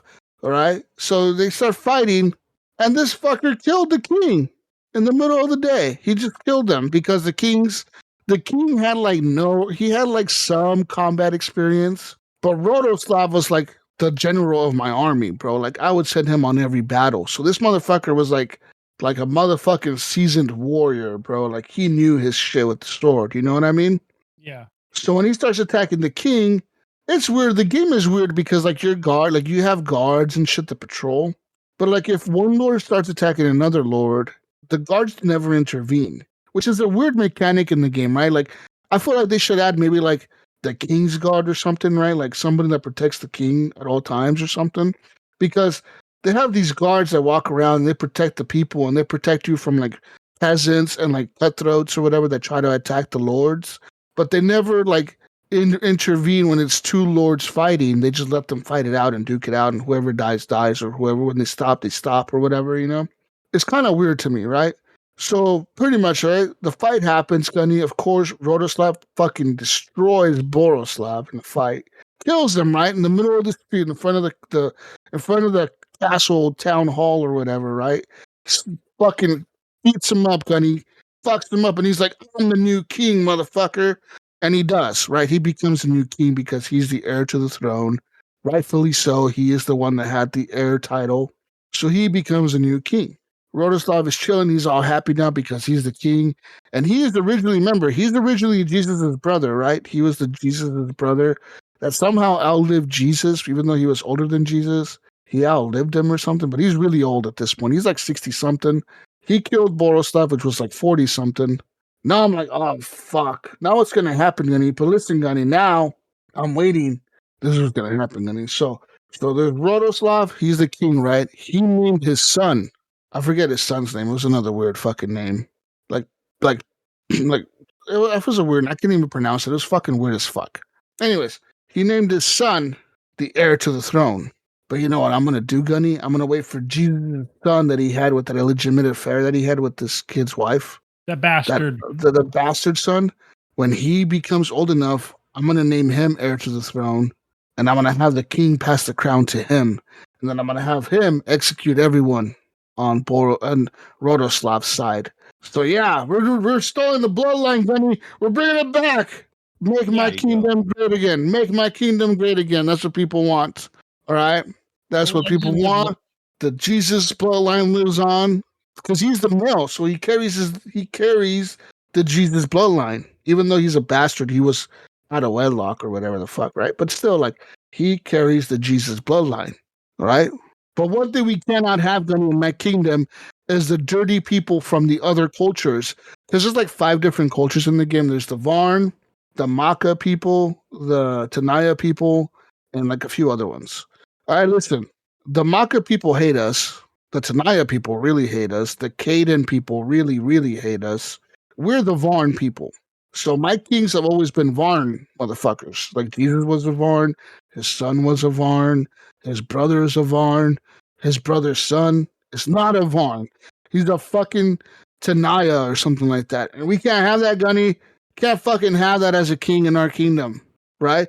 Because you know, that legit will cause a riot in my kingdom because most of my people are Varn and they would hate to have to listen to a fucking Tanaya guy tell them what to do and how to live their lives. And that will start a riot. And now that did happens in the game. The game does have that, like, certain people don't like certain races and they start blaming them. They'll start blaming them for all the problems. Like if say like people start going hungry because there's a famine going on or something and there's not enough food. It hasn't happened to me yet because we have quite a bit of farms and stuff, so we're pretty good. But like say there's a famine, which has happened in other games for me in that game. What happens is the people start blaming people like, oh, you fucking have all these people from this other race here. Like they're the fucking problem. We need to kill all of them. So then the people get together and they start writing and they start fucking all the other people up, dude. And then your military has to step in, but your military becomes a part of the riot because the people don't want to turn on their people. So then the military starts fighting with each other. And you're like, what the fuck? Then they try to kill your king. They burn down your library. They burn down all your fucking buildings. Your buildings are all burned down. So now your production stopped because all your buildings burned down. It's a crazy deep game, dude. And I fucking love it. It's, like I said, the team that's developing this game has done a really good job of keeping it updated and keeping it kind of fresh for the people playing it. And they kind of introduced new stuff and they are listening to the community because they like got like a Discord and shit and like they got like forums and all that crap. You know, you can email them or whatever, contact them about the game. And I can feel like they're actually like listening to the people that are having discussions on Discord, having discussions on the Steam page or whatever. each game has a discussion tab, right, where you can have discussions about whatever. Right. And a Yeah. lot of these discussions that are on the Steam page, if you look at it, the developer is responding and saying like, "All right, we'll take that into consideration. Like, yeah, we've decided because of feedback, we're making this change and we're going to test this out, see if you guys like it." That's how they added the archer towers. So people were complaining like, "Well, we have these archers, but no archer towers." And I'm like, you know what? That's a good idea. We're going to add archer towers. So now you have these archer towers that you can put around your camp or whatever that your army automatically goes to, and like you have armor and stuff stored there, like armor and like crossbows or whatever, and they'll become bowmen if they go and like if your city's under attack. They'll automatically run up there and try to get the stuff on and help you fight. Um, Also, like to have it not to like say like you have a vassal, right? Like I have a vassal. I have like 5 of them that are my vassals. They're like people that you are the king of or whatever. Like their own kingdom, but they consider you their king, right? Like they're kind of like the lords of their kingdom, but you are the king of their whole kingdom. How that works. You know what I mean, Gunny, right? You watch I know Game what of you mean. Thrones. Yep. Yeah, Like exactly. the lords of the houses, but they all listen to the king or whatever. That type of shit. You're Yeah. that. You're the If king. you watch from episode 1, you would know. Yeah, you're the king, but there's a lord of that house. Anyways, like say a lord of a house, say you're trying to like annex some new house, right? You're trying to tell this house, you guys need to become part of my kingdom. And they're like, fuck you, come fight us, make us. And you're like, oh, okay, I gotta send my army over there. You don't really have to send your army though. If their army is weak enough, you can just send your vassals. If your command level is high enough, you can send out it depends on your command level, like how good of a commander your king is. And you can send like all your vassals to attack him or just 1 or 2 or whatever. But you can also send your vassal in some part of your army if you want. So say you don't want to send your whole army because you're afraid if your whole army goes and attacks this kingdom that some other kingdom from over here is going to come and attack you during that time. Your army's not there. Your army cannot defend your kingdom falls. You know what I mean? Like, so you got to keep that in mind. You don't want to always send all your army out to attack someone because, like I said, that can happen, right? Someone can take advantage of that fact. Like, oh, this guy's attacking all the way across the map to try to take this place over. Why don't we just go into his kingdom and fucking kill him? Because he's the only one there. You know what I mean? He has nobody there to protect him or whatever. Right. You got to So, be like, strategic about it. yeah, so you can send Even your as a vassals out now. Yeah, even as a vassal for sure. So like you can send all these people out now to fight for you on your behalf or whatever. So it's kind of cool, man. And like I said, I really love the game. It's really deep. It has all this mechanics about lords visiting your house and like it like say you like for example, I fought this guy, right? He wanted to fuck with me or whatever. So he said something about like he hated me. Like he hated me because I kept taking over all his vassals. I kept taking them and making them mine. So he hated my kingdom. He was like, I fucking hate you. You fucking deserve to die. And I'm like, fuck you. Let's fight. So we went into like a battle with him. And I beat their army, but he sent his son to be the commander of that battle. And I captured his son. I bring his son back to my kingdom, right? And this guy's like, he's pissed because he's like, you have my son. I command you to release him. I'll pay you a ransom. And I'm like, no. I was like, I'll think about it, right? And I have his son hostage, and his son's just living with me or whatever. Because the lords that are like hostages or prisoners in your kingdom, they don't stay in the prison. They can like walk around the kingdom, and they can like live, like they sleep in the lord's house. They're still a lord, but they're like captured lords. You know what I mean? They're not peasants. You're not going to put them in a dungeon. You still treat them like a lord, but they're not like going to just leave your kingdom because they're prisoners. Anyways, right? This guy's my prisoner. I hated this guy so much, Gunny. You know what I did to his son? You know what I did to him, Gunny? I can only imagine. Listen, his son was an accomplished warrior, right? His son was like a level 18 warrior. Like those are really high. Like I have a few level 18s. A lot of them are level 15s and under. And like this guy was an accomplished warrior. Like you could tell, like this motherfucker knew how to fight. He was the only one in his army that didn't die. Pretty much, there was like a few other prisoners, but he was one of them. I blinded him, Gunny. I fucking Whoa. blinded him, Gunny, Holy because shit. yeah, I was an option. You can blind people, and I was like, him. And we fucking it shows my king. He walks up to him and he's like, "Hey man, come with me." And he comes with you. Do. You walk over to the scaffold, where they hang people and shit and kill them. And I was like, you've been sentenced to be blinded by the king of this kingdom, myself. And I am not going to blind you. So my king pulls out a knife, stabs him in the eyeballs, Gunny, rips Damn. his eyeballs right You're out in front of brutal. everyone, rips his eyeballs out in front of everyone. And now this guy is blinded for life. He like passes out from shock. Like I said, this guy passed out from shock. He has a facial injury and he's now blind for the rest of his life. Now he wears So- makeup and he wears a bra, right? Just for well, shame. listen. It said he passed out from the shock, like the shock, like he fainted or whatever. So he's out from shock.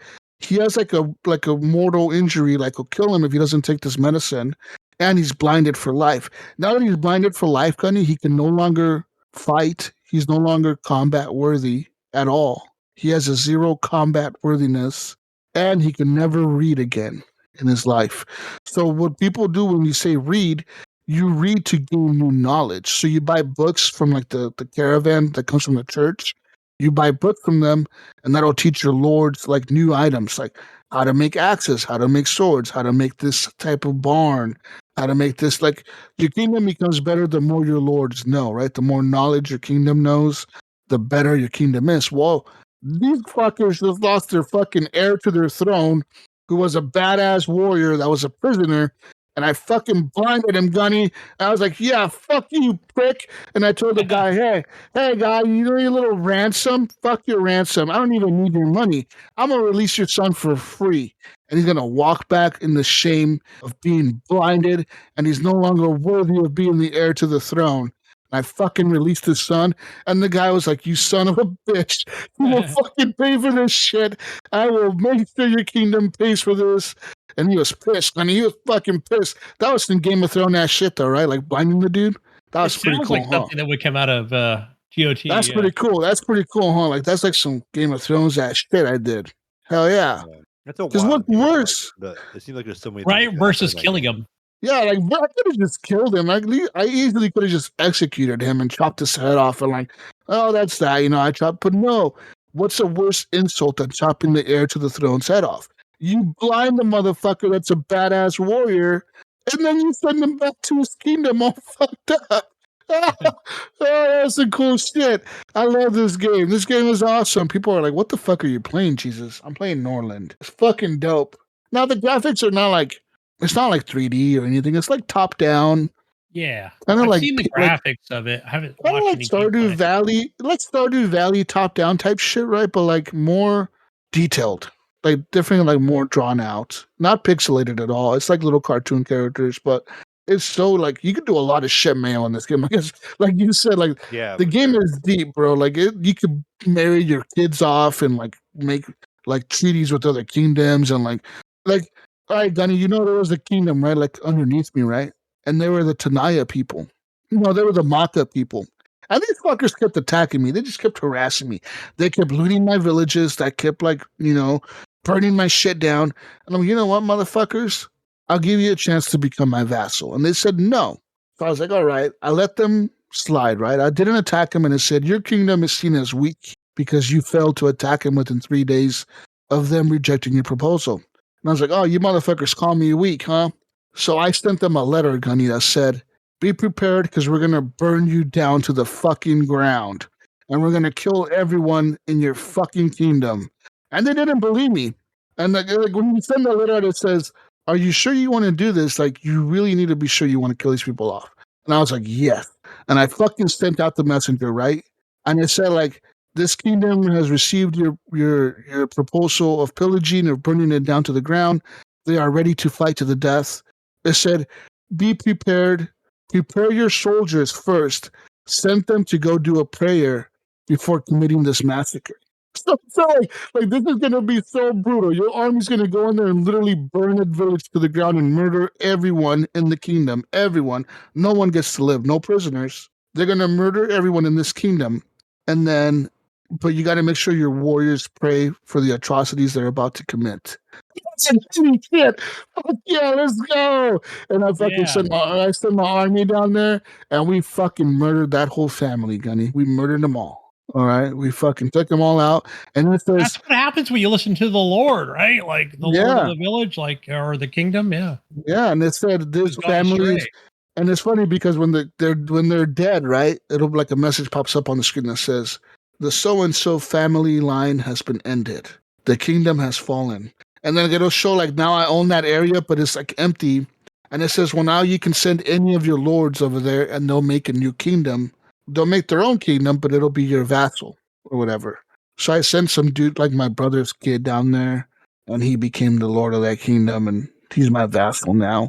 But he's pretty friendly to us because obviously we made him. But yeah, man, like, but you know, you took out that whole race of people. There were the Maka people or whatever, and you took that section of them on the map out. So like, think about it, you can legit wipe out like an entire race if you keep attacking these villages that have like these people in it. You know what I mean? And keep killing all of them off. Well, eventually there's going to be none of them people left. Yeah, That's the oh cool my part about goodness. this game. You commit genocide and murder everyone on the same race. Oh fuck, that's fucking sounds dark. But it's like some Game of Thrones ass shit. That's the way when I'm playing it. It's what I'm imagining in my head. I'm thinking like Game of Thrones. Like what the fuck? Like what kind of crazy shit would happen in Game of Thrones? And I'm like, all right, let's try this. And like, yeah, dude. Like, but yeah, like there is like a church in the game though. There's the church. It's called the Church of Sophia. Sophia is like a god, I think. I think she's like Jesus Christ or something. Because it'll say like sometimes like your peasants are mad because there's too many agnostic people in your area. Or sometimes the matriarch, which is like the priest that the church sends to your village, they get mad at you for trying to become like a conqueror and for trying to take over all these other villages. They're like your standing with the church goes down. Now I don't know if it goes down 100% what happens, but I do know that the king or the matriarch, the priest that's in your village, like if you piss him off enough, it'll say like the matriarch is getting frustrated with your actions. He's about to rally the faithful in your city to go against you and like riot against you in your military. So be prepared. So to prepare yourself for that, you can kill the matriarch, right? You can like murder him, or you can like just prepare your army and try to like attack people or whatever. Or you can imprison all the faithful people, like start imprisoning them and making prisons for them. Like there's so many things that this game can do, man. Like that's the crazy part about this game. And the crazy part about this game, like there is no campaign, Gunny. Like, I don't even know what the main campaign is. I just play this, and I'm playing it till my kingdom falls, right? Like that's my gameplay style. I'm like, I'm playing it till we all die, motherfucker. Like maybe we're all gonna die, maybe we're all gonna live. I don't fucking know. I'm just playing it. We'll see what happens. I don't Is know it what. more like how much land you can capture and how long you can keep it? I don't think so. I think the end game. I think I did it once a long time ago, where it says declare yourself the emperor. Once you get so many of the land of the map, you can declare yourself. You can self declare yourself as the emperor of the world or whatever, like the true emperor.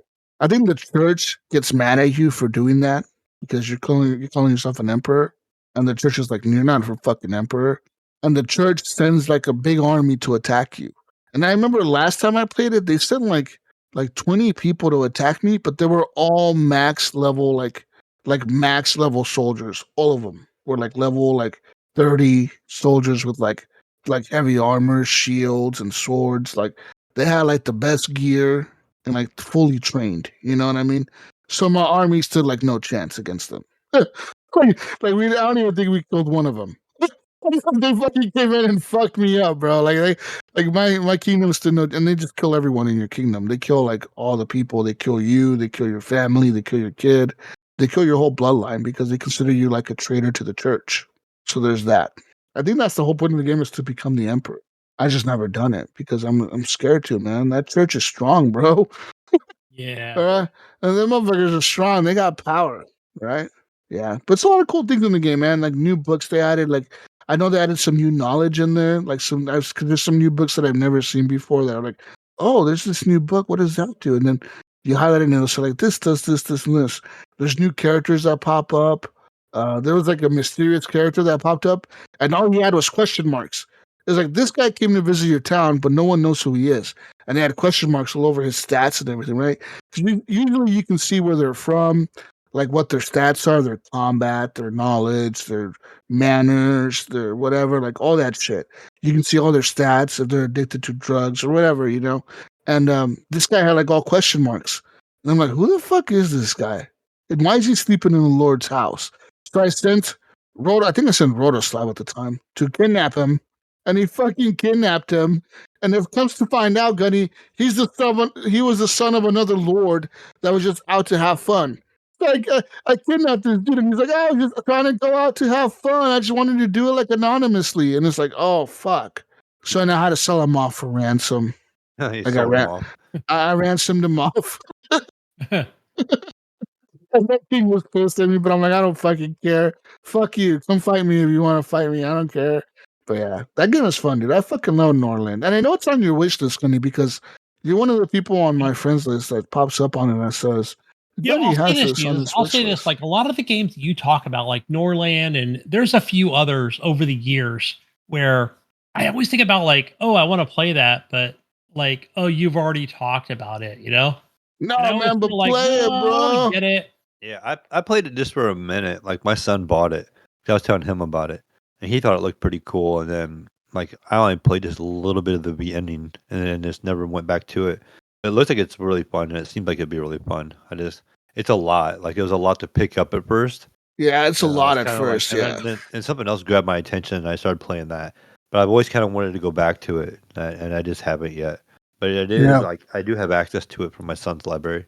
It's a good I want to say it's finished because it definitely is not finished. They're definitely gonna add more stuff to the kingdoms, and like I think they need to like fix a thing where like I think there's a bug where like at a certain point your kingdom just kind of stops growing. Like eventually people start dying, right? Like your people start dying, but people start immigrating more. And at a certain point, like you just have too many jobs and not enough people like live in your kingdom to cover everything. Because I have like 40 open slots for jobs and like 90 people in my kingdom. And it's been at 90 forever now. I'm like, how the fuck has it been at 90 forever? Like, will it ever reach 100? I don't know. Like, it just never goes because every day, like, -1, +3, -3, +1. And like, it constantly never goes past like 90, 91. I'm like, well, does it ever get to like 200? Like 200 people in my village? So I think they're doing that purposely. They're like patching that to make it to where it can't go past that because they know, like, maybe if it gets to like 100 people, it breaks the fucking game or something. You know what I mean? I did have it hard crash on me once. So like I said, it is early access. There is some bugs in it, like dumb little shit. Or like sometimes like a character won't pop up and you're like, where the fuck is this guy? Where the hell is this guy? And you're trying to click on him and it says, he's out in the world. But it doesn't tell you like what part of the world he's in. You're like, where the fuck did he go? Like where the fuck is he's he? out there Like, somewhere. The game he's doesn't yeah. know. And I'm like, where the fuck is this guy? And then I close the game and I come back the next day and I reload that save. And he's walking around my village. He's just walking around. I'm like, oh, there he is. I'm like, where the fuck were you, dude? That's I your was just early gone. access right there. Yeah, but that's like, yeah, Yeah, there's little bugs good. like that, but it still runs pretty good, and it's a fun fucking game. I like it. It's for people that like like Civ and shit, bro. Like City Skylines, like people that like games like that will like this game, man. I don't know if you like those games a lot, but if you like those types of games, I think you would like this. Yeah, like I said, I just didn't get real far into it, but it looked cool. I like the art style. I like Yeah, the concept of it, and it just seems like it's a lot to like pick up early on. But yeah, but it's fucking cool. I love it, and I can't wait till they go 1.0. Which I don't know when the fuck that's gonna be oh because yeah, like while you were talking, Jesus, I was looking at the history on like the updates. So patch 1 came out in July of 24, and now they're on patch 30. They just had one 2 days yeah. ago. So Yeah, they've exactly. done That's what I'm they've saying. done They've done 30 30 patches. patches in 6 months. That's insane, right? Like these motherfuckers, like I said, I love them because every time I go into it, it's like, oh, big new patches. Like almost like every other week, a new big patch comes out. And you're like, holy shit, another big patch came out. Like I said, from when I started playing this back last year till now, I put hundreds of hours into it. But last time I played it was like in October. And I go back now and I'm like, I have to start a new game. There's no way I can play from the October save. Like they added too much new stuff to like continue that playthrough. You like these bite-sized updates, is what you're saying? No, but yes. When it's an early access game and they're updating it this much to where like every other week you're getting new content. That's fucking dope, dude. I fucking love that. It reminds me of kind of like Ready or Not almost, where they were constantly pushing updates on early access for that game, which is why I supported that game and bought it when it came out. You know, when it came out, I played it and I still play it every once in a while. Like developers that really show support for their games and give a fuck, like these guys, should be You know they're making supported, man. the effort. Like Yeah. they should be supported, and I think that people should buy this game to support them. Not like people that release games like some other developers that we know out there that are release early access games, and you don't get a patch for like a year. You're like, where the fuck have you been the last fucking year, dude? Like, we've been playing this broken ass shit for a year. Like, all your players left. Like, people thought you. Or I would say like even like let's go back 5 years ago where we got AAA games that were like this is what you get. Like that's it. You Yeah. know, like it was very frustrating. Yeah, and like Really frustrating. these guys are showing like no, we are dedicated to this game. We're dedicated to making Norland a full fledged game before it releases. And we are the beta testers, right? As early access people, we are pretty much what they're doing is they're using our info to test the game, right? Like what makes the game crash, what makes the game crash, what makes the game break. Tell us what makes the game break. They tell you like this game is early access. Tell us what goes wrong and we'll try to fix it, you know? So like, yeah, like I understand when the game crashes. I don't get really frustrated. I'm like, it sucks. But the game is pretty generous on its auto saves. It saves in the daytime when it becomes morning, and when it becomes nighttime on the evening, it saves. So it's auto saving twice a day in your save. So you should be pretty good. You know, if it crashes on you, you should be pretty close to where you were when you pick up. Um, but yeah, man, like I love developers like this that actually show that they give a fuck. For example, that game that came out recently, that Highway Patrol Simulator, right? The highway one. I bought that recently. It came out last month. That game came out in early access, but it was a 1.0 game. And they had this roadmap of all these patches they were going to do within the next 4 or 5 months. And I'm like, no, this game should have released as an early access title and had this roadmap. I would understand how broken it is and I would support you. But because you released this game as a 1.0 on everything, they released it on PS5, on Xbox Series console, and on the PC, you release it as a 1.0 for $50 or $30 or $40 or whatever. I think it was 40 or 50. You release it as a full game, and you expect us to pay this price for this game, but you don't have the game done. Is what you're telling us. Whereas Norland, I paid like what? How much is Norland on Steam? Like $20 maybe. It's on sale right now. I think it was. Yeah, like I think I paid maybe 20 for it at the time or 18 at the time when it was on sale back then. Like I and I've had hundreds of hours of playtime with that game. And yeah, it's fucked up every once in a while, but it's a cool experience every time. Every time I have like a new Game of Thrones story in my head, I'm like, holy shit, this crazy shit happened in my story, like in my kingdom. And like Highway Patrol Simulator, no, that shit was broken, bro. The car was sliding all over the place. My cop car literally would like slide on the road, Gunny. Like I'm trying to drive down the road to pull someone over or whatever, get to an emergency. Fucking sliding all over the road. I'm like, okay, what the fuck? You know? You like the way like certain bugs were just in the game that were like fucking broken. And I'm like, I could see what they were trying to do here with this game. It can definitely be a good game once the patches are out, but when is that gonna be, Gunny? In June? By the time they patch it to like it's actually like, hey, maybe it's worth buying now. But what about all those people on console that bought it bought it already, Gunny? Like they can return it like on Steam. You know what I mean? Yeah, I don't know the time on the console, like how much Like time they can play with it. if you bought this on PS5 or on Xbox, can you just return it? If you like, no, fuck this is broken as shit. Like we realized in the first if you bought this game on launch, I guarantee you realized within the first 10 minutes of the game that it was broken. I did within the first 5-10 minutes.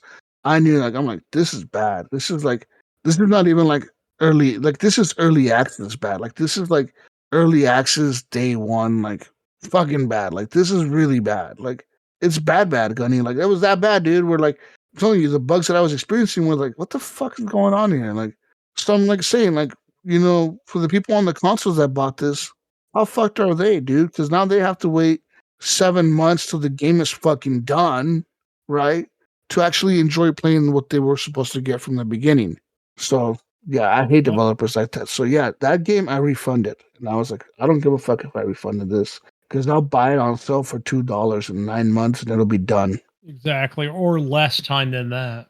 Yeah, and it'll be fully done like it's supposed to be from the beginning right now. You know, Yeah. like the fuck, dude. So yeah, like yeah, I like you when you asked, do I like this style of development? I'm not all for it. Like I would hate if Grand Theft Auto 6 came out like this.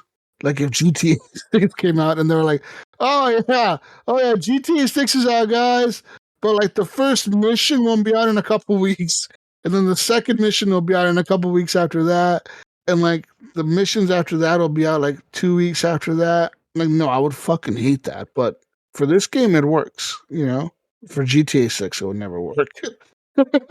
Okay. Yeah. Like as the I'll base game, like I'll your touch. base game is so playable. Yeah. You don't know what you're missing until you have it. I guess you know what I mean. Like until Yes. they add it, then you're like, oh, this is a great quality of life improvement. For GTA 6, you're paying $70 for this, AAA game, and then you kind of know what you're getting into. They may add stuff later, and you're like, oh, that's great, but you're Yeah. still paying for the main game. You know what I'm saying? Like where, It's not like Ready or Not. You're right. Ready or Not had a good base game that was replayable, and you didn't really know what you were missing. You're right, because we were shooting crackheads in a crack house. Get the fuck down! We're the cops. We're breaking the door down. You know, like that's pretty cool. You get to break the door yeah, down and we shoot we were loving it. crackheads. We loved it when we first played it. And Yeah, then they now that added we more played it cool shit. today, it's just so much better. Yeah, they like the crackheads can now run at you and stab you and like hide under beds and shit, and, like ambush you and stuff. Like, they added so much more shit to the crackheads now. It's crazy. And they added new maps, man. They have 2 DLC packs out now, 2 or 3 of them. Wow. I saw that. Yeah, but yeah, Gunny, what were you gonna say? No, I was just going to say more on GTA 6 later regarding like any kind of early access stuff All right. or Anyway, like early content. okay. That's how I played though, man. To be honest, it's a lot of Norland and a lot of like Pokemon trading card game, a lot of that, some Call of Duty, and that's really it. A little bit of Helldivers. Kind of went back to that a little bit. Still playing that. I played Still, that a little bit last week. I don't think I fought any Illuminati or however you say it. I want to say Illuminati. no, I've been fighting the bugs because that was the major order we got was to fight the bugs. That's what I've been doing. I went back to the bugs and I'm like, God damn, these motherfuckers are harder than I remember. They are. I Like, mean, what the even for fuck? me at like level 12 or 13, yeah. I'm like, what the Oh, fuck? These it's tough. motherfuckers. Well, it was fun. What I love about Helldivers is that every time I played with randoms, and I've only had one bad experience with randoms. Everything Me else has been too. fucking great. Everything else. Me Uh, too. I had one one guy who time, was just so glum about everything. I had one time a guy was team killing me. I don't know why, because he thought I took his gun, but it was my fucking gun. And I'm like, fuck you, dude. It's my gun. He kept team killing me or whatever, and I got pissed off and I left him on a planet by himself. But Yeah, what a dick, right? Like I had one guy, we have to do this. Follow me right now. Like he wasn't yeah. like military or anything, but he was like, spread out. Complete the objectives. Like this is like actual people, by the way, people. Like, so I'm probably playing with like PlayStation 5 users, right? Because it's not on Xbox. Mhm.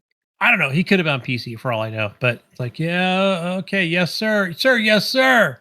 Sir, we're following orders, sir. That's how I was. I'm a smartass, Yeah. Whatever. I'm not. Yeah, but the last group that I was playing with were super chill guys. They were hella funny. We were all having a blast. We were doing really good in these matches. We were like, God damn, we were actually like, everyone knew their spot. Everyone knew what to do all the time. Like Yeah, we those did the are missions. certainly cool fucking moments right there. Yeah, like Yeah. everyone just knows their spot. Like everyone knows what to do, what objectives to do. Like we would land on a map and we'd all split up and we all like knew like, all right, you're gonna attack that nest. I'm gonna attack this nest. And us 2 guys, we're gonna go over here and do this objective real quick. And then you're like, that show was fun as fuck. It was super cool. I gotta say, like, I gotta express again with this game. Like, if you're playing on hard or super hard or intense or whatever, like, extreme or whatever the levels, man, like, and you're so super focused being an early player like me, like, and it hasn't happened recently. I've only been playing on like medium lately, Jesus. I'm more of the baby mode, just trying to get me back into the game. But man, those hard, intense games are like, you're so focused, the drop ships landing on top of you, your teammates are dropping on top. You're dropping on top of your teammates, like your fucking landing ship, and fucking bugs everywhere, mass explosions. It's just so crazy. Like I'm trying to work my way back to that to where it's just so intense. Like Yeah. it kind of reminds me of like, hey, how crazy do you want this game to be? Do you want it to be super easy? Do you want it to be medium, or just fucking balls to the wall crazy with enemies? Yeah. It's just Yeah. yeah, you could be Like, level 4. Your fucking real life opponents are like level fucking 32, and like yeah, it's just yeah, it's intense as hell. it's It not can even be. their level, it's the amount of enemies. Like sometimes you're just like, holy fucking shit. Like there was a few moments with these guys that I was playing with the other day where we were just like, oh my god, how many fucking bugs are coming at us, bro? Like fucking look like a million bugs were coming like at the same time. And you're like, everyone just hold their fucking ground and like try to fucking set up a perimeter, like, try to hold these fuckers back. It was insane, dude. Like we're all going in all these airstrikes and orbital strikes and fucking cannon rail strikes and all this shit coming down from the sky, just fucking explosions everywhere. You're like, oh, keep running, keep running. Everyone's trying to run away. Oh, it Yeah. gets epic Right. as And you got fuck. that, like, I don't know if you want to call it volumetric fog or just that, like, it's not like you can see across the map, right? Like, it's got Yeah. that, like, fog, dude. It just makes it like, I was talking to Brink, like about just how it just makes the game so, like, more fucking, like, I don't know. Like, it's just that like level of, like, fuck, where are we going? Just follow. I'm just gonna follow you, Jesus. I'm just gonna follow you because I don't know where the Keep fuck I'm running. going. I see Keep the running mini into the map, but fog. yeah, I'll follow you into the fog, and it's like that, like Steven Spielberg movie thing of like, I You don't know, hope we're you gonna don't like, drop off you a hope, cliff or yeah, you hope while you're running you don't fall in a hole or like, yeah, like run into a big group of enemies. This happened to me before where I'm running away from a group of enemies just to run into another group of enemies. And I'm like, oh, fuck, yeah, I yeah, went the wrong way. Oh, trying to shit. And you kind of reload at the same you're trying to time, like you're trying to run away from them and you're like, oh, fuck, dude. And you're surrounded. It gets fucking hectic. But yeah, yeah, that game is epic, dude. yeah, definitely a game. I would say like definitely try it like beside your friends, which is the best way to play. But like definitely try it with like, I don't know, some randoms or whatever if your friend's not available Yeah. and kind of see how that experience goes because it could be good. Most of the time I think it's good. I'm trying to upgrade my ship all the way still. I don't have it all the way. So, Yeah, I'm working on that too. yeah, I'm like, I got a lot of the modules all the way. I think like 3 more. And I'm like, fuck, dude, this is going to take forever. Because I used up 250 of my rare samples the last time I upgraded something. Now then I had like 0. And I'm like, here we go again. Another fucking grind to get 250 more samples. It takes a So does while, it matter, man. Jesus? Like if the other guy grabs the rare samples, right? I think it still counts towards yours, correct? Or no? It, it does. All that shit is shared. Yeah, yeah. Okay. All the samples and all the stuff you pick up is shared across the batch with everyone. As long as you extract with it. If you don't extract with the samples, then it's lost. Like Yeah. you didn't The extract with it, last two times, yeah, the last time I played, he picked up the random I played with, like definitely picked those up and we extracted. It was just me yeah, and two other people. So I think it's a player of yeah. 4, but it was 3 of us. So that several times. So yeah, like if so you Good gotta always grind. make sure you always have the samples with you. Like if you die, go pick them back up, or make sure you ask someone if they picked them up because sometimes you died during like a big explosion and a big wave of enemies, so everybody was kind of running away at the same time, and then you died or whatever. So you got to go back to that area and make sure you pick up your shit. It's kind of dangerous sometimes though to do that, but sometimes it's worth it. Like sometimes it's not worth it. Like if you only had 2 samples and you're like, is it really worth it going across the whole Right. map from over here to all the way over there just for the 2 sample? No. But if you had, I would say if you had like 10 samples or like Oh the yeah. super rare ones, the pink ones with you, then yeah, it would be worth it. Go get them. Yeah. And with that said, like if you can have communications with your team members, right? Let's just say they're randoms, let's assume, hey guys, don't call in the dropship yet. Like just Yeah. wait, I'm coming.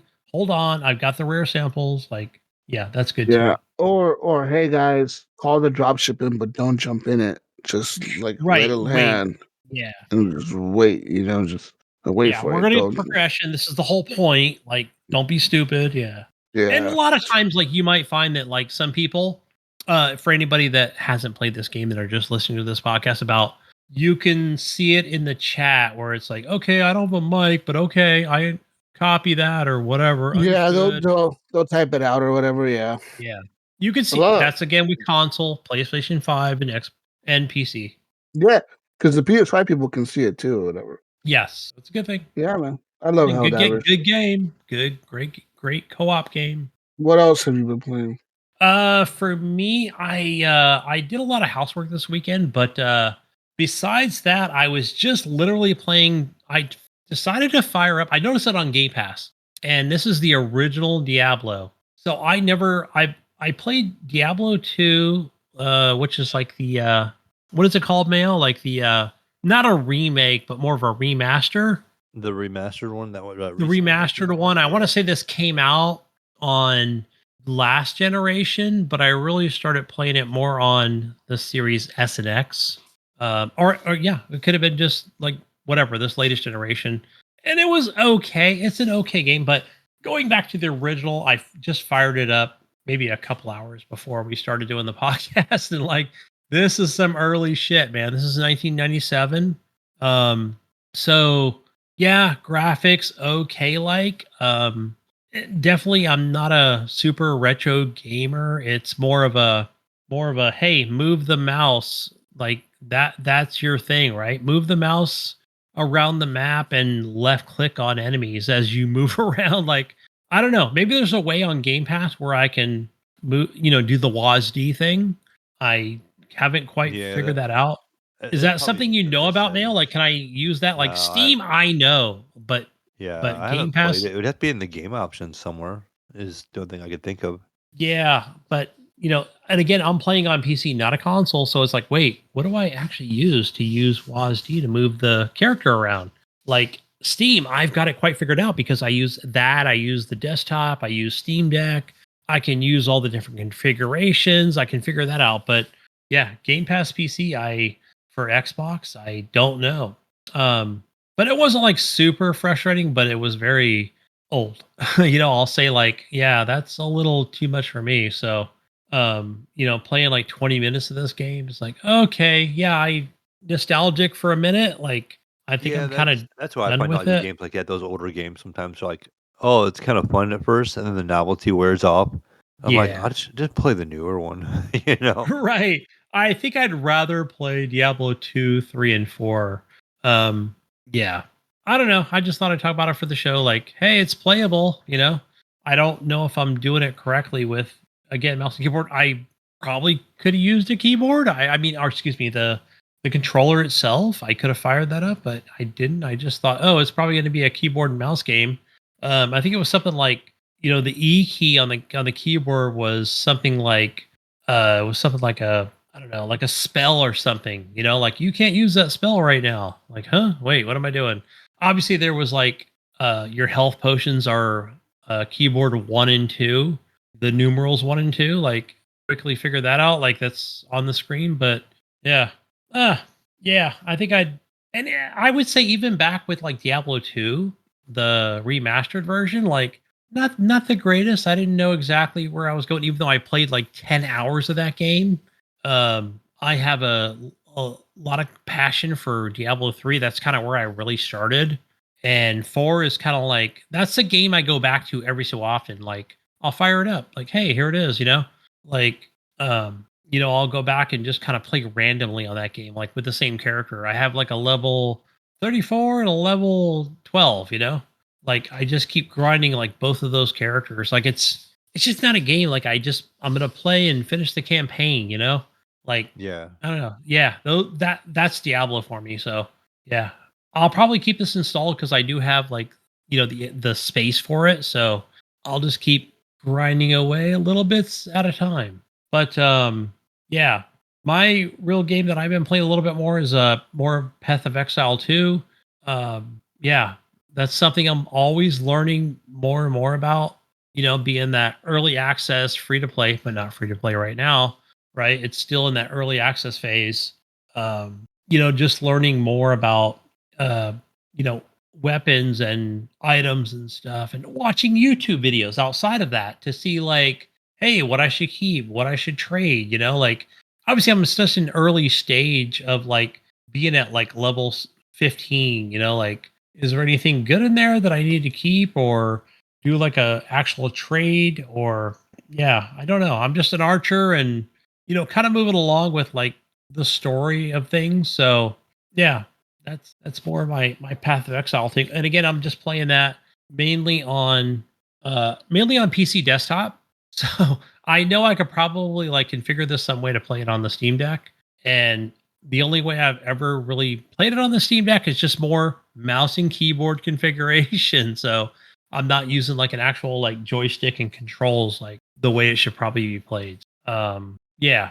But let's see what I'm playing. Oh, so Mayo, do you want to talk about Metaphor Refantasio? Oh yeah, for sure. That's And something I so have played a lot of.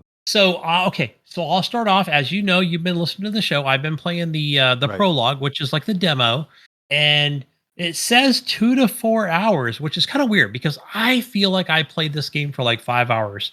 But I think because so many sessions that I play the game, but I did complete the prologue, and I'm gonna try to be as spoiler free as possible with this game, and I hope you can be too. But because I know a lot of people that I've been talking to outside of this podcast, like, hey, how's it going? You purchased the full game, like, how you're liking it and stuff. So, but I'll just talk about this mail. So I feel like in the prologue, and we've talked about this, me and you, Mayo, outside of the show as well. And I'll say this right off the bat. So if you're not really into like the JRPGs or anime shows, right? Or Uh-huh. I feel like that's where a little bit of I get that little bit of a mixed emotions because I don't watch anime. I don't hate it. I just don't watch it as much. Yeah. I'm that gamer that likes to learn about a little bit of everything. Like all the anime shows, like a little bit of everything gaming related, even though I may not play all those things, right? I'm constantly scouring through everything gaming on Steam, on Twitch, on itch.io, on everything just to try to see like does that make sense like as far as like everything gaming related but actually like playing the game I will say that like it was a good experience learning like I feel like it was a lot of like very excessive like demo stuff like for example the archetype, is that how you say it? I Yeah, don't know how to use. I would just say like the archetypes. Yeah, Yeah. archetypes. Like, okay, so basically to me, those are skills, right? Would that Yeah. be yeah, that's what Yeah, they feel that's pretty like. much. I mean, you can kind of like make whatever kind of character you want in a way. You just have to invest in them. So some of the depth of the game is like, so there's a total of I think 47 types, and you have to level each one of those individually. So and they only go to level 20. So like they don't really like go real high level, but they have new abilities, right? So like you say you pick like the Seeker is kind of like the main character they give you at first, and he's kind of like a wind power. He has like a wind attack, and he has a sword. You can use your in your in game. You got like a sword or whatever. And when you get so many like levels, like level 10 is kind of like the first real break. You get like probably like 3 or 4 of his abilities, and then like, between 10 and 20, you start getting some more passive abilities, and it could be stuff like a higher crit chance with if you have like more than one archetype in your group. So if you have the same, like if you have another one like him that can synergize together, you can Yeah. both crit more often or do 10% more damage or stuff like that. So you start getting these little passives you can equip to characters. But like your main character, when you level him up, so you studied all these types, right? And so there's like 47 archetypes, and each one has their own unique skill set.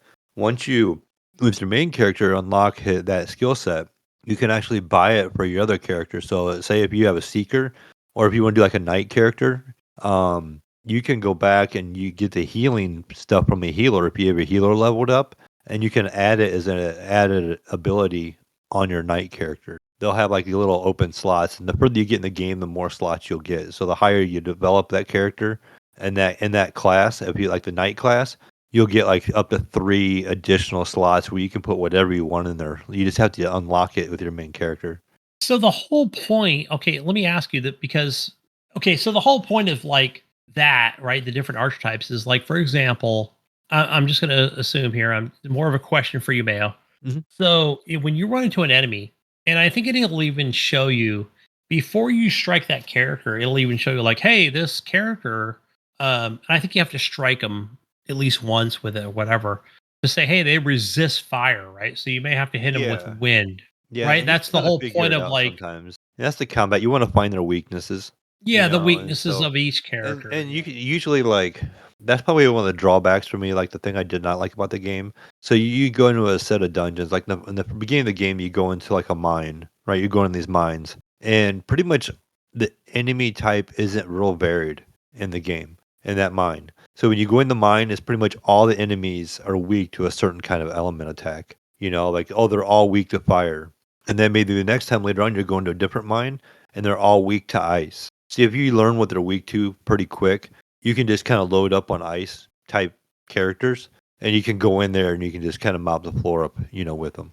A Yeah, lot but easy. okay, what do you mean by that? Because I noticed like when you go in and you can do like a preview character or a preview enemy, Yeah. it shows all question marks. So I wasn't sure if you were referring to like, Yeah. Yeah. So when it does that, it's like it'll save it as you discover that on those enemies because you'll come across them multiple times and you can look at it and you can as you try different things you'll be like okay this doesn't work and it'll tell you like okay this is like neutral and this is their weakness and there's later on in the game that enemies will repel things or they have resistance so it's kind of like them having equipment like they have gear that will resist fire damage so fire damage won't like completely like not hurt them but it won't do much damage it could only do right? 25 damage where if you used ice on a fire character, it could maybe do 200 damage. And then down the road, there's characters that'll actually repel.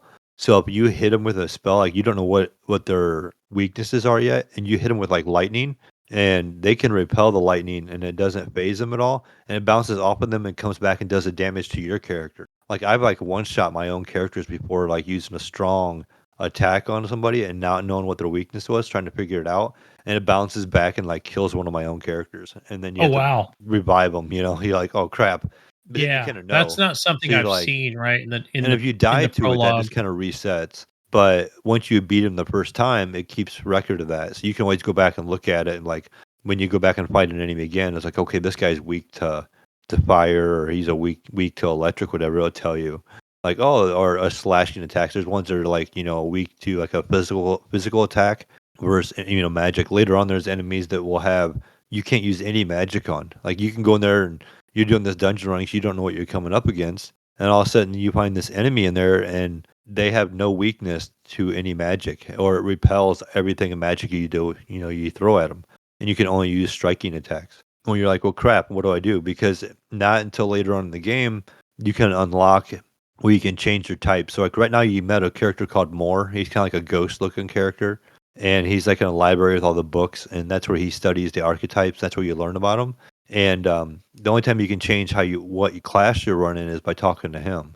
Later on in the game, you unlock when you do one of his quests. You can pause the game and change it whenever you want, so you can change out your build and what kind of characters you're using and level and that kind of character. Like I have so many different kind of characters I can like level up that, but I haven't even really used.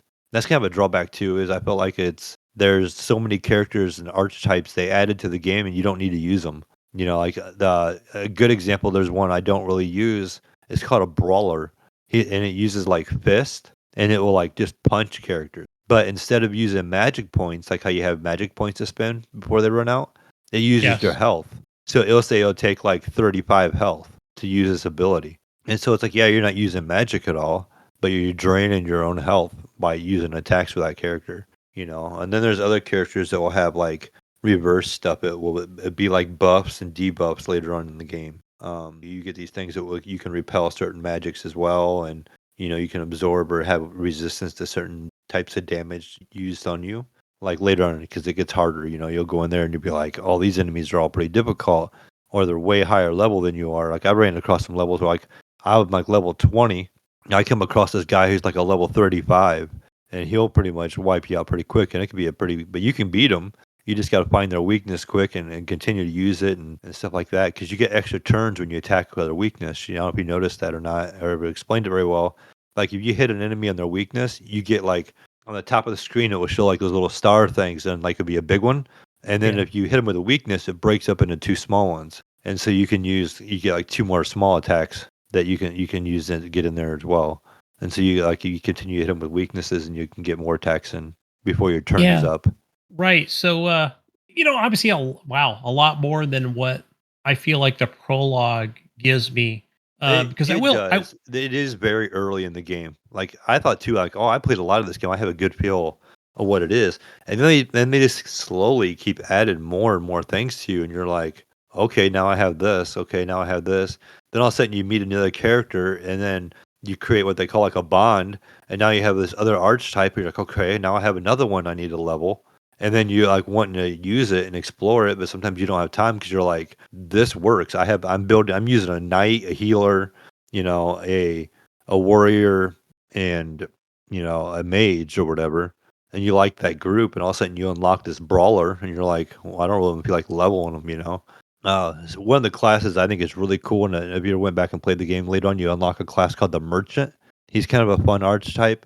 You get like discounts in the shop, all the shops in the game, but he attacks using money. So like Okay. he throws your money that you earned at him, and it'll be like 1,000 coin per turn, but it like hits every time. Like it always does damage. Like they can never really avoid that damage. It's always really nice, and you can run a whole team of them guys.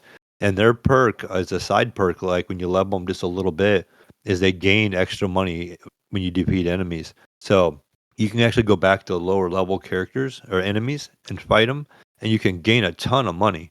And that's what people do, and that's some of the like power leveling you can do yourself is you can go back to an old area later, and if you can fight enemies without actually going into the turn-based combat.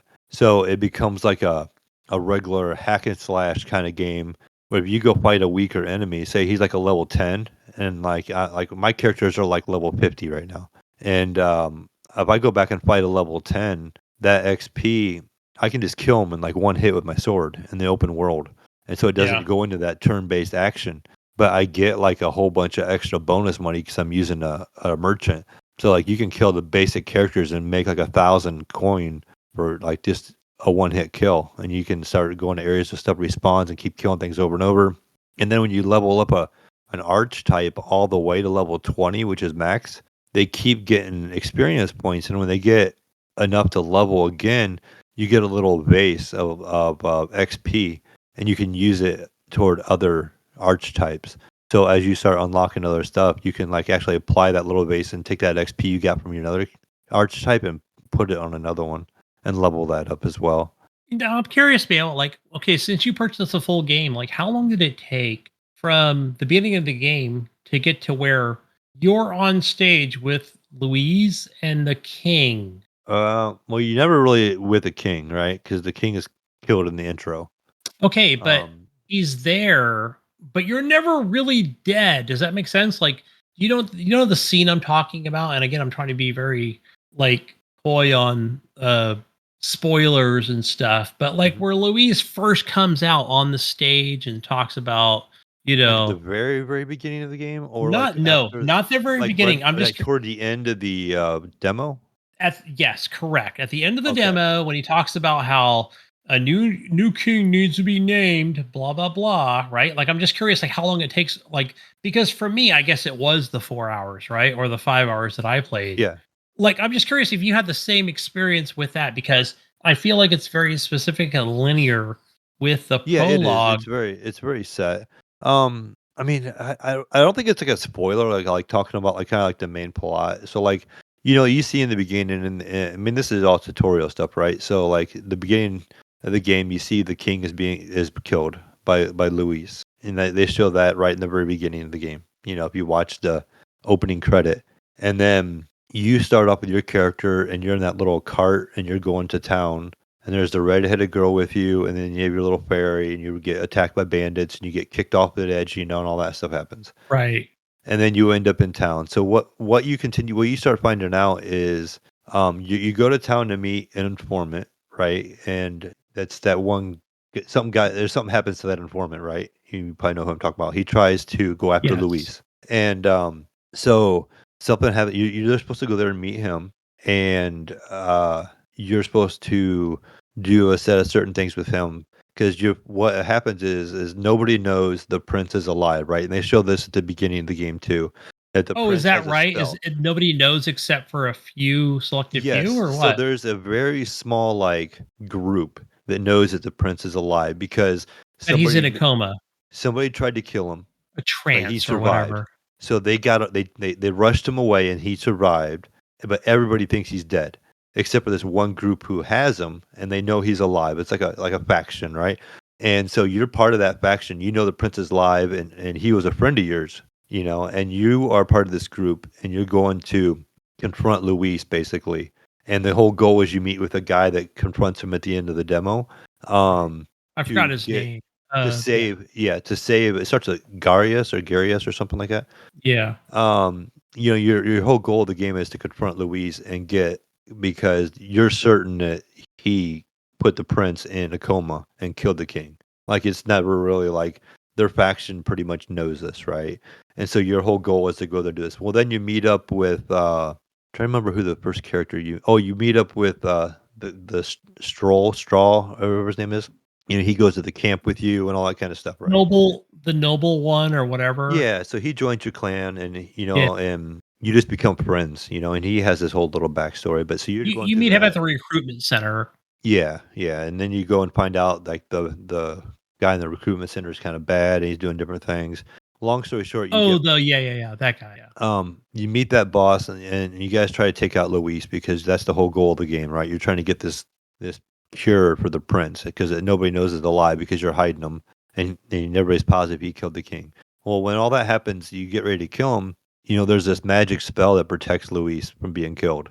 And then that's when they find out that the king, right before he died, had access to like this magic spell that will protect anybody that could be in the running for the crown. And so what they decide to do is have a contest to find out who's worthy of the crown since the king is dead and there's no heir alive because nobody knows the prince is alive.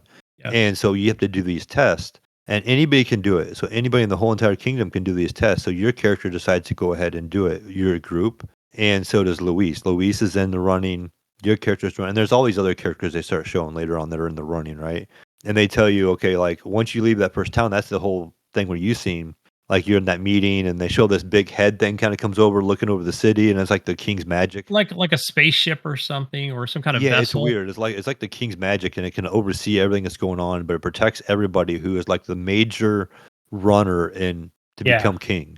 And so, but then there's like, okay, you have to do these chores to prove that you can be a king. And right where you leave off, the next thing is you have to go to this next town and you have to bring back like the head of a certain type of person. And so like everybody kind of gets their idea of what they want to bring back.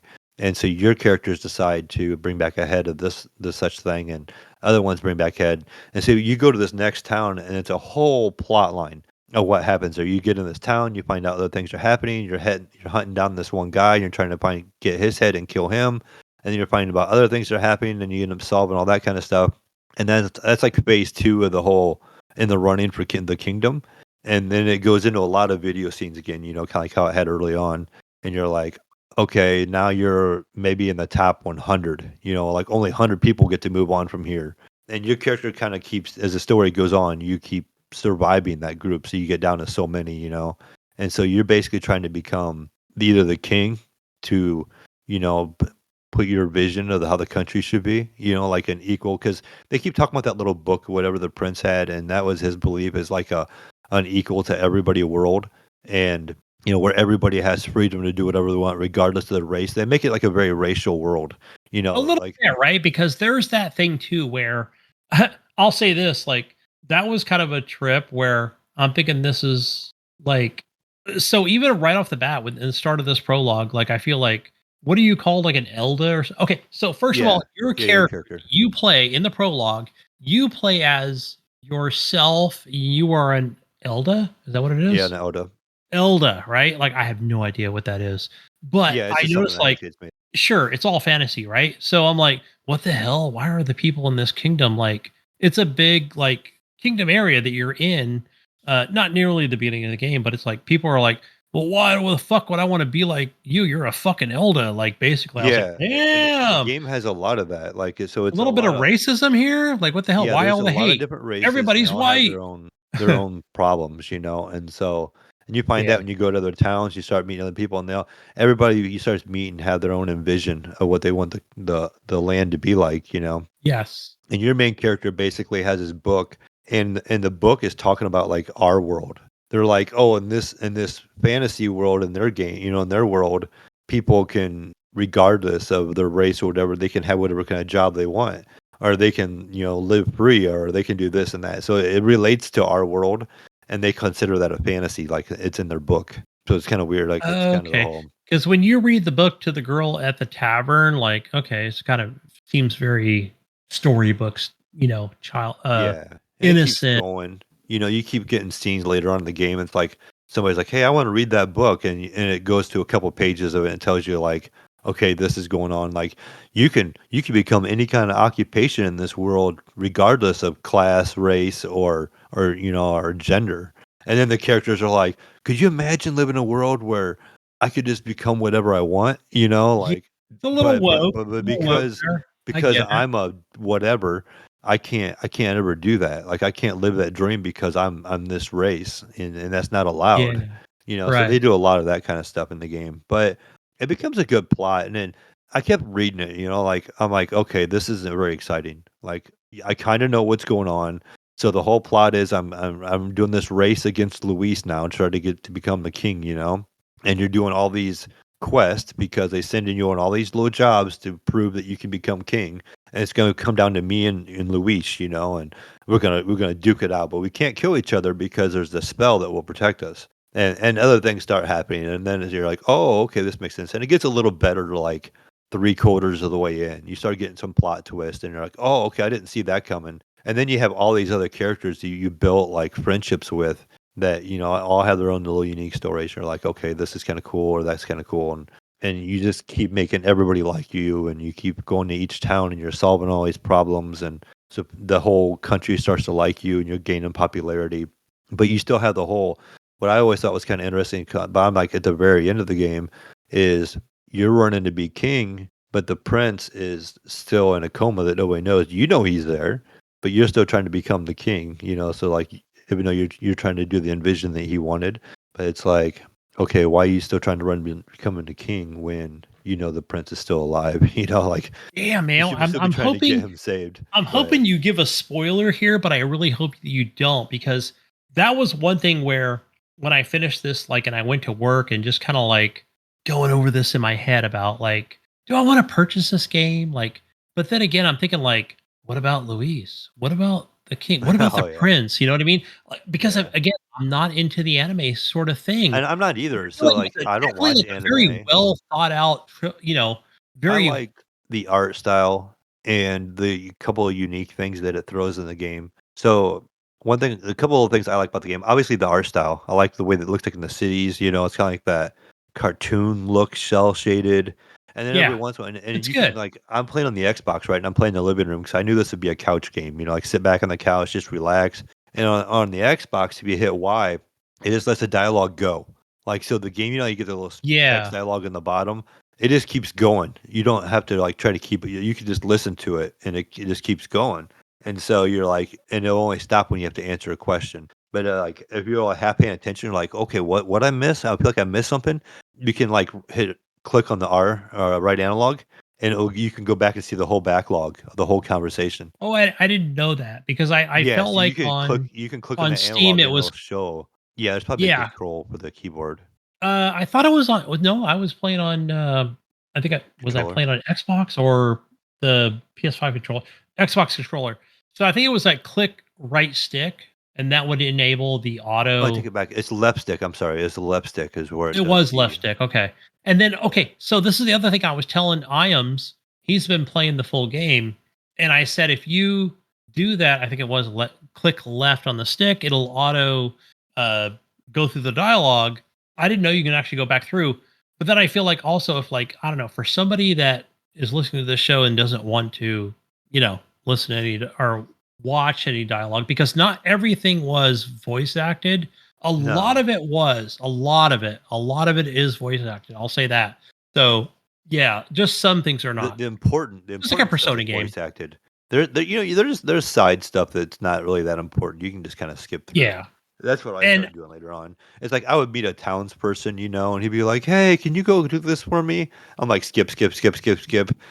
Take the yeah, quest, yeah. and then just go He's complete not it. a merchant. Yeah. Yeah, but Like something I liked about the game too, and I thought was kind of clever. So like, I like things that are kind of unique sometimes in a game and something I haven't seen before. I like the calendar system in this game. So like, you had the day-night cycle, and you have time limits on certain quests down the road. I don't remember how much you've seen that in the prologue, but like down the road, none. you'll talk None. to a merchant in town, right? And he'll be like, "You have like 5 days to like complete this quest," and so you have calendar days in the game, so you have a morning, afternoon, and a night, and you can only do certain things during certain times of day. So, like, when you rest, that day ends and it goes to the next day, and all of a sudden now you have 5 days to complete that quest. But sometimes that quest is somewhere like 2 days away, and you have to travel 2 days. And then one thing about this game too is you don't just run around. So, like when you go from city to city, there isn't like a big open world you're exploring. You get in this travel machine. It's called a gauntlet runner, and it actually drives you from place to place, but it tells you how long it's gonna take to get there. Like the horse and carriage thing that they show in the Yeah, prologue, I yeah, guess. Yeah. basically kinda like that. So, basically, you get in this gauntlet runner, and you're like, "Okay, I wanna go to this next town because there's a quest I need to do over there once you unlock that town and stuff." It'll be like, "Well, it's gonna take you 2 days to get there." Right. Yeah. Well, then when you're on the gauntlet runner, right? So it's taking the 2 days to travel there. It gives you a little story thing. And then all of a sudden, like the gauntlet runner will have a thing where it stops. It's like, hey, it's not safe to travel at night. And so it'll stop and it'll give you a chance to interact with your team and stuff. And you can build like points. There's like points you can put in your character for like wisdom, tolerance, courage, and stuff like that. You gotta build those points up to be able to talk to people later on in the game to get certain quests or unlock them, their abilities and their archetypes. So you're like, okay, I need to get my tolerance up higher so I can talk to this person and unlock the next archetype evolution. Because there's ones that are like mage, and then they become like I can't remember what after the mage wizard. You become a mage, and then when you max that out, you have to get this character to a certain level. And then when you get that, it's like a certain level of friendship. Then you can unlock the wizard, and then from the after the wizard, there's another one which I haven't unlocked yet. They'll tell you the criteria, what you need to do, but you have to like figure out how to unlock it with that person. You talk to them, and they all have their own little stories and stuff. You have to figure out. It's a lot of fun. I enjoyed it. Like I said, I'm pretty much all the way through it, and I knew it'd be a long game. That's why I bought it on the Xbox and wanted to play on the couch. It How hasn't many been bad. hours do you think you're in? I think I just looked a little bit ago when we were talking pre-show. I think it said I had 68.9 hours in, Okay. and I'm right at end game. And I'm not using any guides or nothing like that. The game is very straightforward. It's like there's objects because you have the mini map in the bottom corner, and any object like a treasure or an item, they show up on the mini map. So you can be like, okay, I want to get, I want to get this item. How do I get over there? Is the biggest thing. So when you go into a dungeon, you may see something on the other side of a wall, and it shows up on the mini map as like a dot. And you're like, okay, I know there's an item over there, but how do I get to it? And so, like, you can just explore that whole dungeon. You'll eventually find it over there. There's nothing too crazy, like no secret passages and stuff like that. You just Yeah. have to just work your way over there and you can get it. But, so nothing's hidden. You can look at the game and be like, you don't have to explore every nook and cranny. You can see where all the items are at on the map and on the mini map. And you're like, okay, there's a thing over here. There's a thing over here.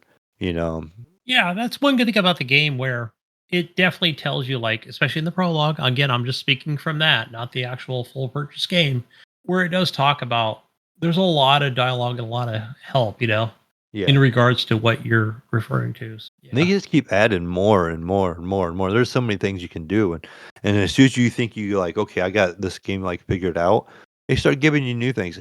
And not this is like I wouldn't say this is like a secret or nothing, but or like a spoiler. But you kind of like again, you have like a mage, you have like a knight. Later on, you meet these other classes, and all of a sudden it like opens up this whole other thing. Like they have this one character who's it's like a masked dancer, and they have these different abilities. And then another one is called a summoner.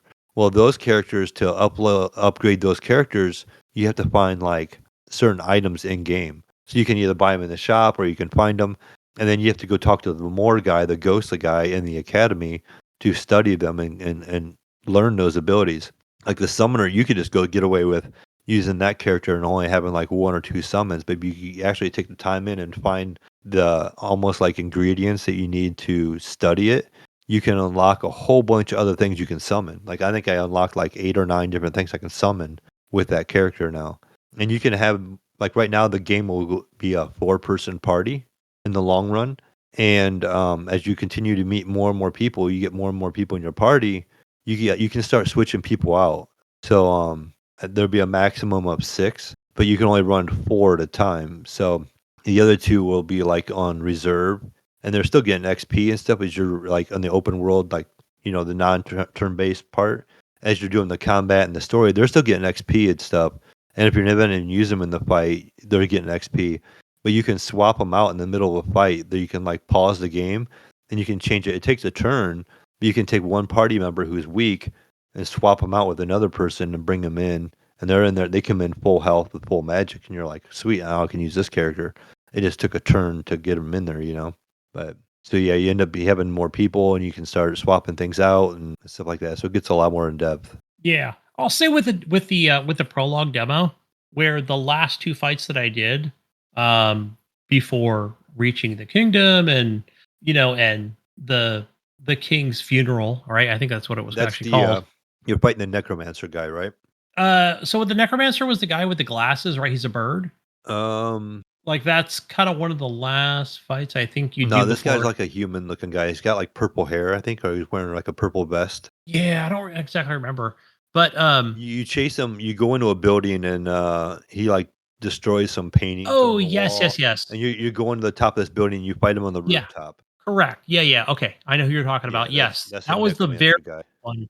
So with him, the necromancer and the guy who was down in that dungeon, where I tried several different ways, but again, you only get the 4 hours, right? So for Yeah. example, I was trying different ways where like, Well, okay, I just figured you probably had more time than 4 hours. You probably have to that certain point in that story, is what I just kind of assumed with the demo. Like you could yeah, probably right. level So up quite a then bit because you're I not don't going to even know get a about whole lot of items and stuff yeah, in you don't that get a first whole lot part. of items. I don't know about grind. Could I go back? I have no I bet idea, you right? could. I bet you could go back and grind and do like a bunch. It would take forever, to Yeah. go through the dungeons and keep running the dungeons and level up.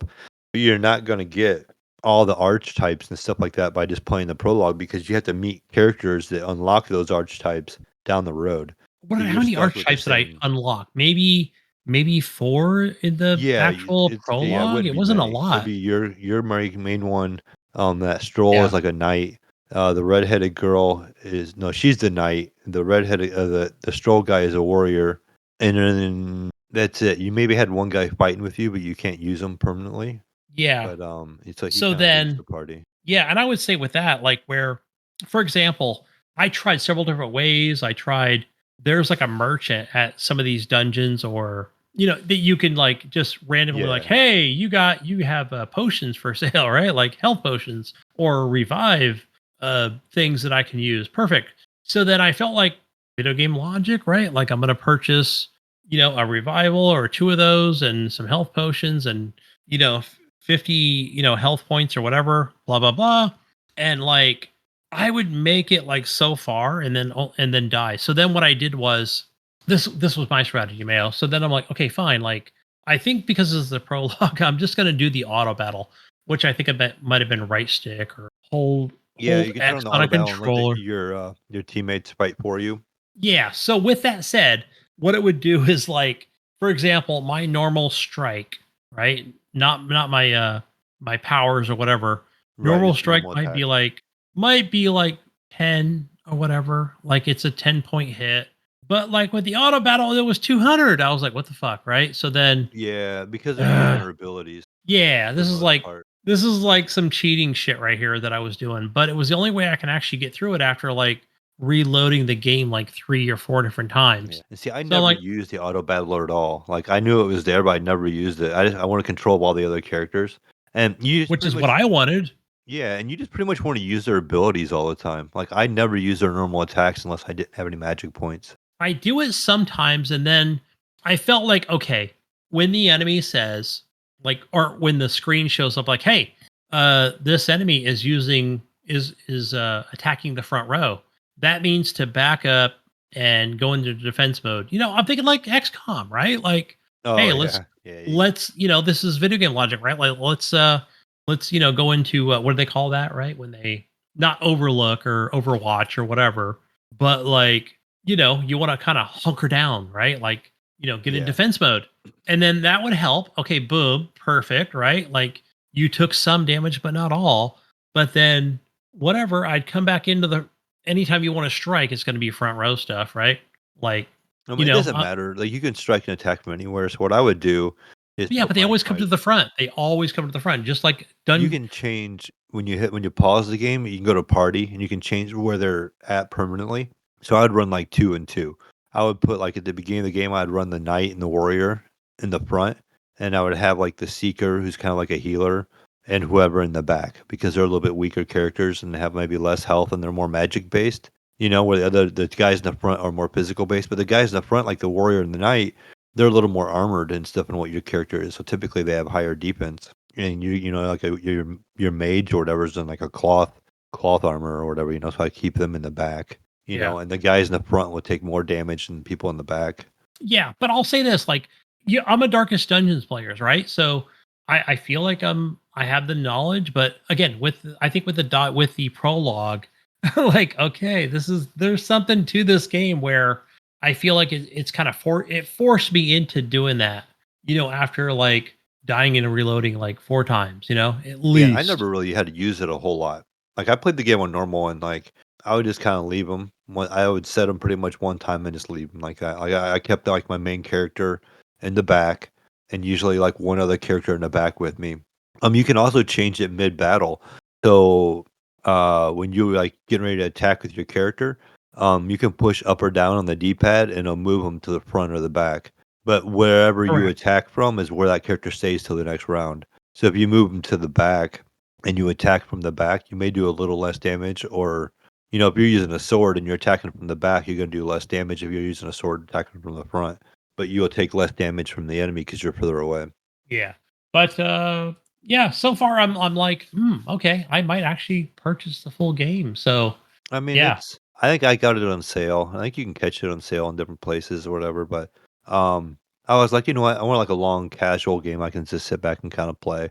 And I've enjoyed it. Like I said, I'm to the point of no return. Basically, they told me they're like, okay, you have 10 days in the game to finish up all your affairs. If you want to go and complete some missions, you want to go level up. It tells you like, hey, go get stronger. You're getting ready to go into some epic battle here. Go get stronger is what it tells you. And Yeah. this is basically saying, hey, go finish your side quest that you have. If you want to go level yourself up, level your archetypes, go out and do that. So that's where I'm at.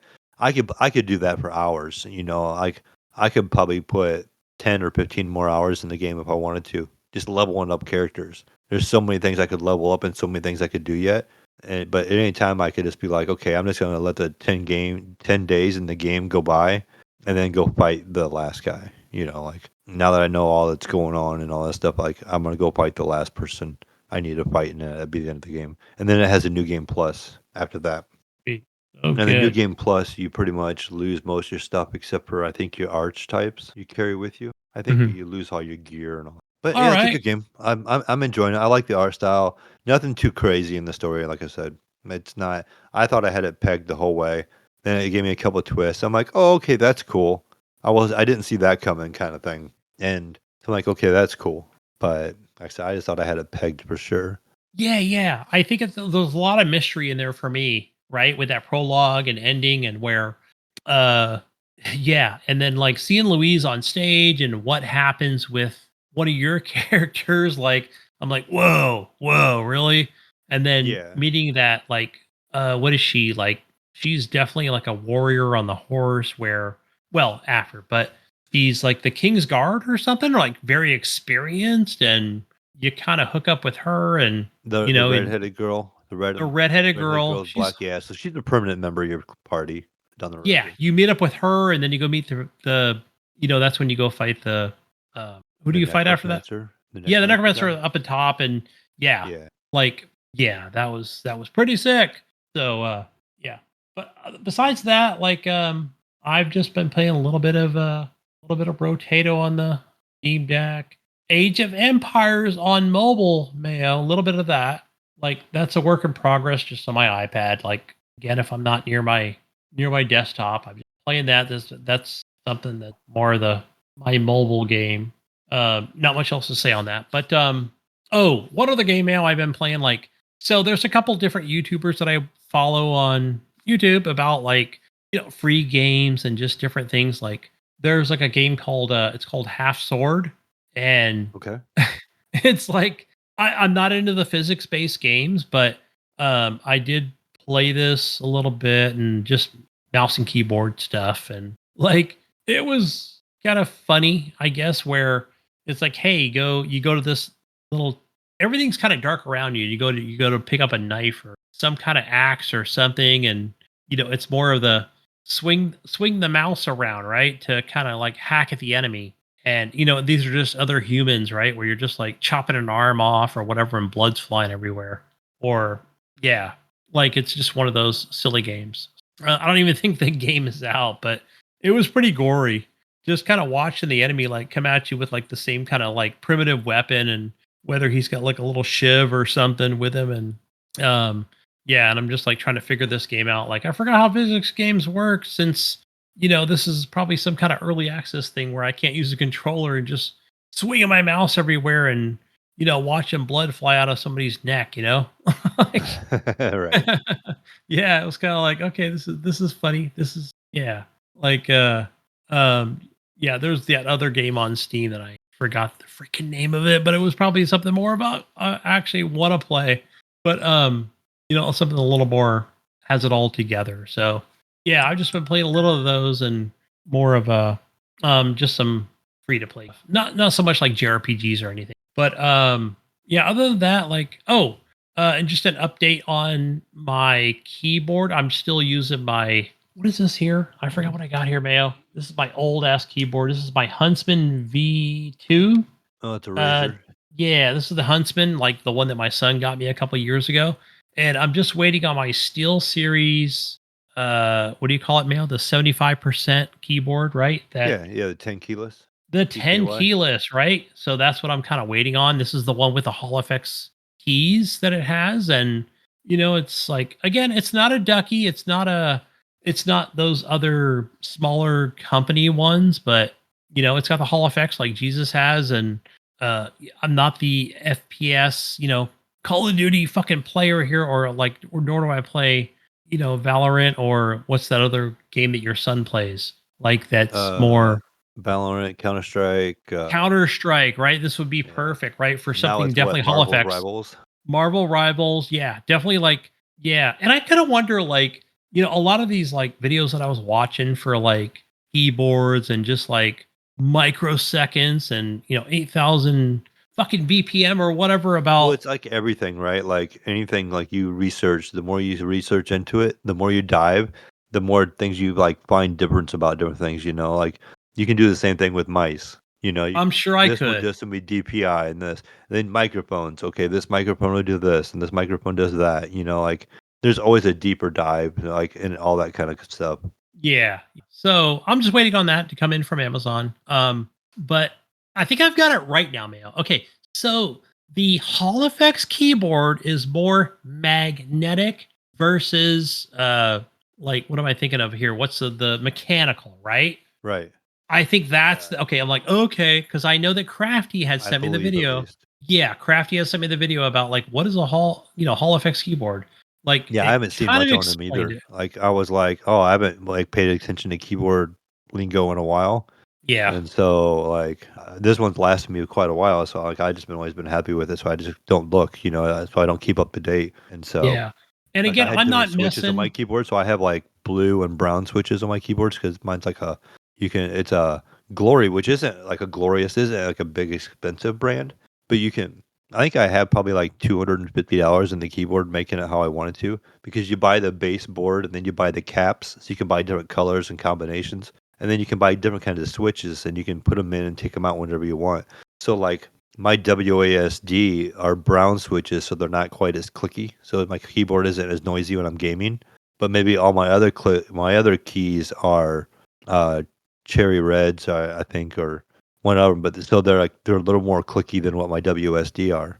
So I get that Yeah. feedback, but my Right. movement I don't hear so much. So what's So I the kind of keyboard that I made it had? unique to self. So the keyboard that I had before, I think did have the cherry red switches, but I think because of the padding or something, they were very quiet. Not like ultra Yeah. quiet, Well, but like I know like the difference between like a mechanical and some of the other ones where will be just because there's like a padding in between there or like a rubber grommet. So when you push it, that rubber piece makes it spring back without no noise. But it was I a know yeah, that's it kind of definitely some had a of it. different feel to it where I feel like okay, though that was definitely mechanical, like the one my kid had. I think just like the one I'm actually gonna get is a little more quiet, right? It has the cherry reds. And then the other thing I learned, like, just kind of like going on my little rant, like last week, my funny rant about, just keyboards and just everything about them. Like, so I think the Steel Series, the Pro version that I'm getting, like, versus like a Keychron or maybe, a Ducky or, these other more custom build your own sort of keyboard things are like that. Not every okay, so like the ones maybe we have, Mayo, like the one you have, the Steel Series, and the one Jesus has, is like not every key is like you can't change every switch. Right. So, Like the one I but have, I I can change every switch. I can literally just sit and take his keyboard apart and put all new switches in it, like anytime yeah. I want. Yeah, like some of the videos I watched, like, okay, maybe you couldn't do it with like the delete and page up, page down, left arrow, right arrow. Like some of those were kind of baked in. But I think some of the, Yeah. the most important ones, like your WASD and E and R and T and Y, yeah, that all those switches could be changed out. Yeah, like on So mine, I know like on mine, all of it can. Every single button on here can be changed out. So like I can change it all. yeah. So there's that. So again, it's a $230 keyboard, just kind of waiting on that. And do I think I, I don't know if I would ever use the what are they called? Like the micro things or I so one of the cool things I think that I did do with the keyboard that I had here originally before I sent it back to Amazon. So I can get the TKL, all right, Yeah. 75% Yeah, 10 TKL. keyless. Yeah, 10 keyless, right? So then is it does have like a little display mail. I think I talked about this last week Yeah, where yeah. My son has that it keyboard actually. He has a 10 keyless Steel Series.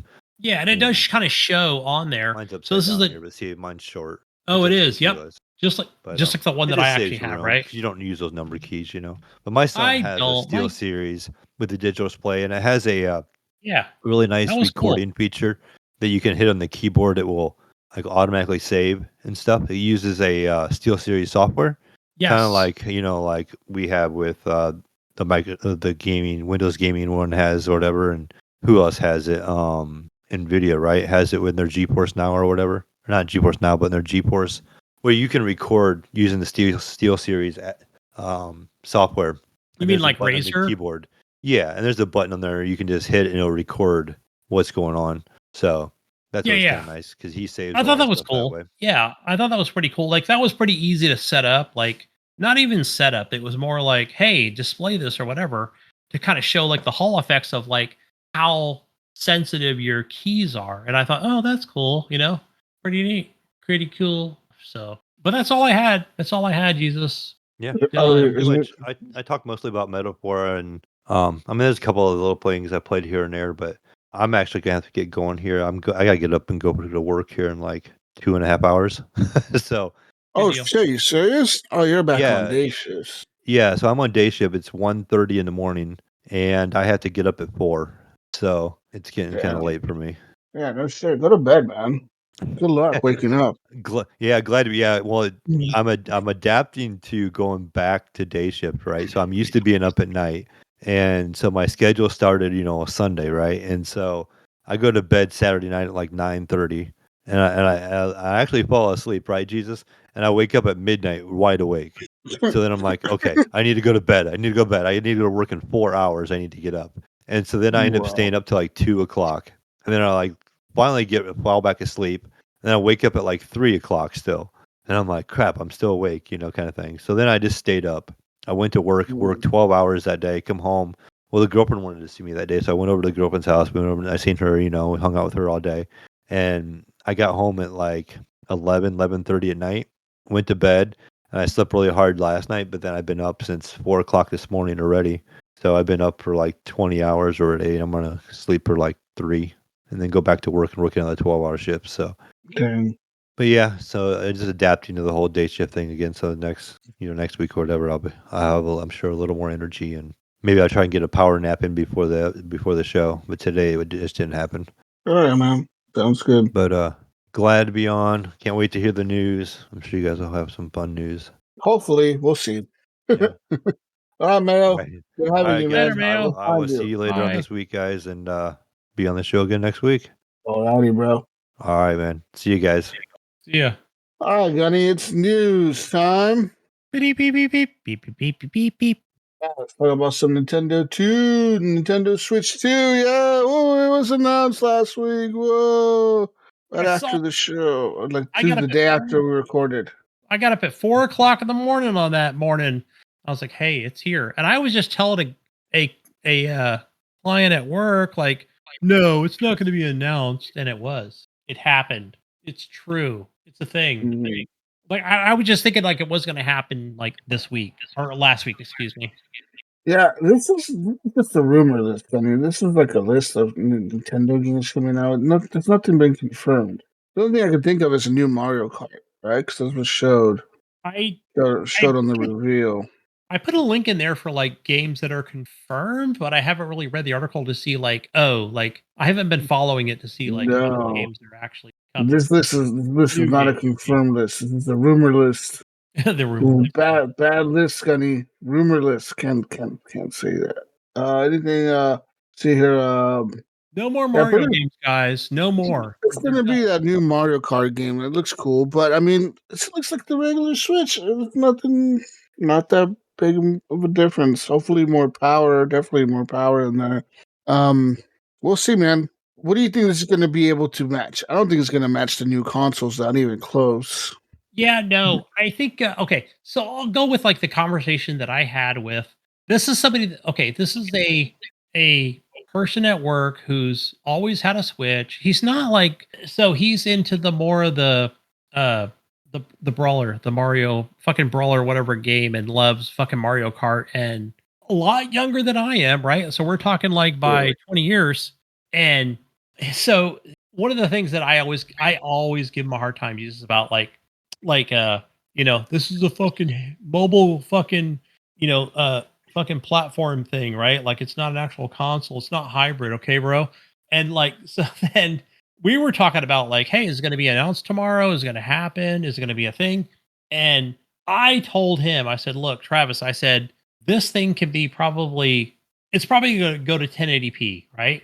Yeah. And it was just my guess, right? I'm just saying that like it'll probably be upres to the 1440 and nobody will care, right? Nobody will care. The games will carry over. People are going to love it. They'll Yeah. continue to, you know what I mean? Like that was my prediction as far as power, a little bit more on everything. And I think that's, I think that like, I never saw a lot of people complaining like this thing needs to be in 4K and it has to have ray tracing and it needs to be upres to 8K. Like, no, I've never seen any of that stuff as far as like the Switch, right? Because they have the games, right? And I'm sure, like, I mean, this is like the second best selling console of all times, right? Hybrid console, I should say. And, and if people want to be on it, then they need to make their games work on it. So, when we see things like The Witcher or any kind of Resident Evil game or whatever, I don't know. I haven't really been following like the Nintendo thing, but like, right, they're always going to downscale and try to get whatever they can to work on this device. So, yeah, I that's my opinion. 1080p, right? I don't know about the other numbers as far as like a CPU or anything. What do you think, Jesus? I think it'll match a PS4. Yeah, I saw Jez Corden put this is an Xbox, like just kind of be funny, right? Like, yeah, and I was like, I first read it, I'm thinking like, huh, it's gonna match the Xbox. Like, what? Oh no, I see where he's going. He's being about it, but like, yeah, it'll definitely always be kind of a last gen, and that's okay, right? Nintendo's fine with that. They're good, man. As long as their first party games can run and third party stuff can, either run it or stream it, then it's cool. Mm. Right? As long as they can fill a whole shelf at GameStop and online and, sell these carts and little discs, fuck, they're good. Yeah.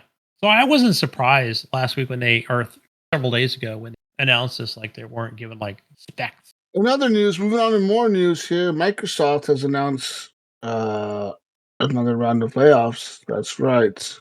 They're laying off staff in multiple divisions, including their security, devices, and experiences in gaming.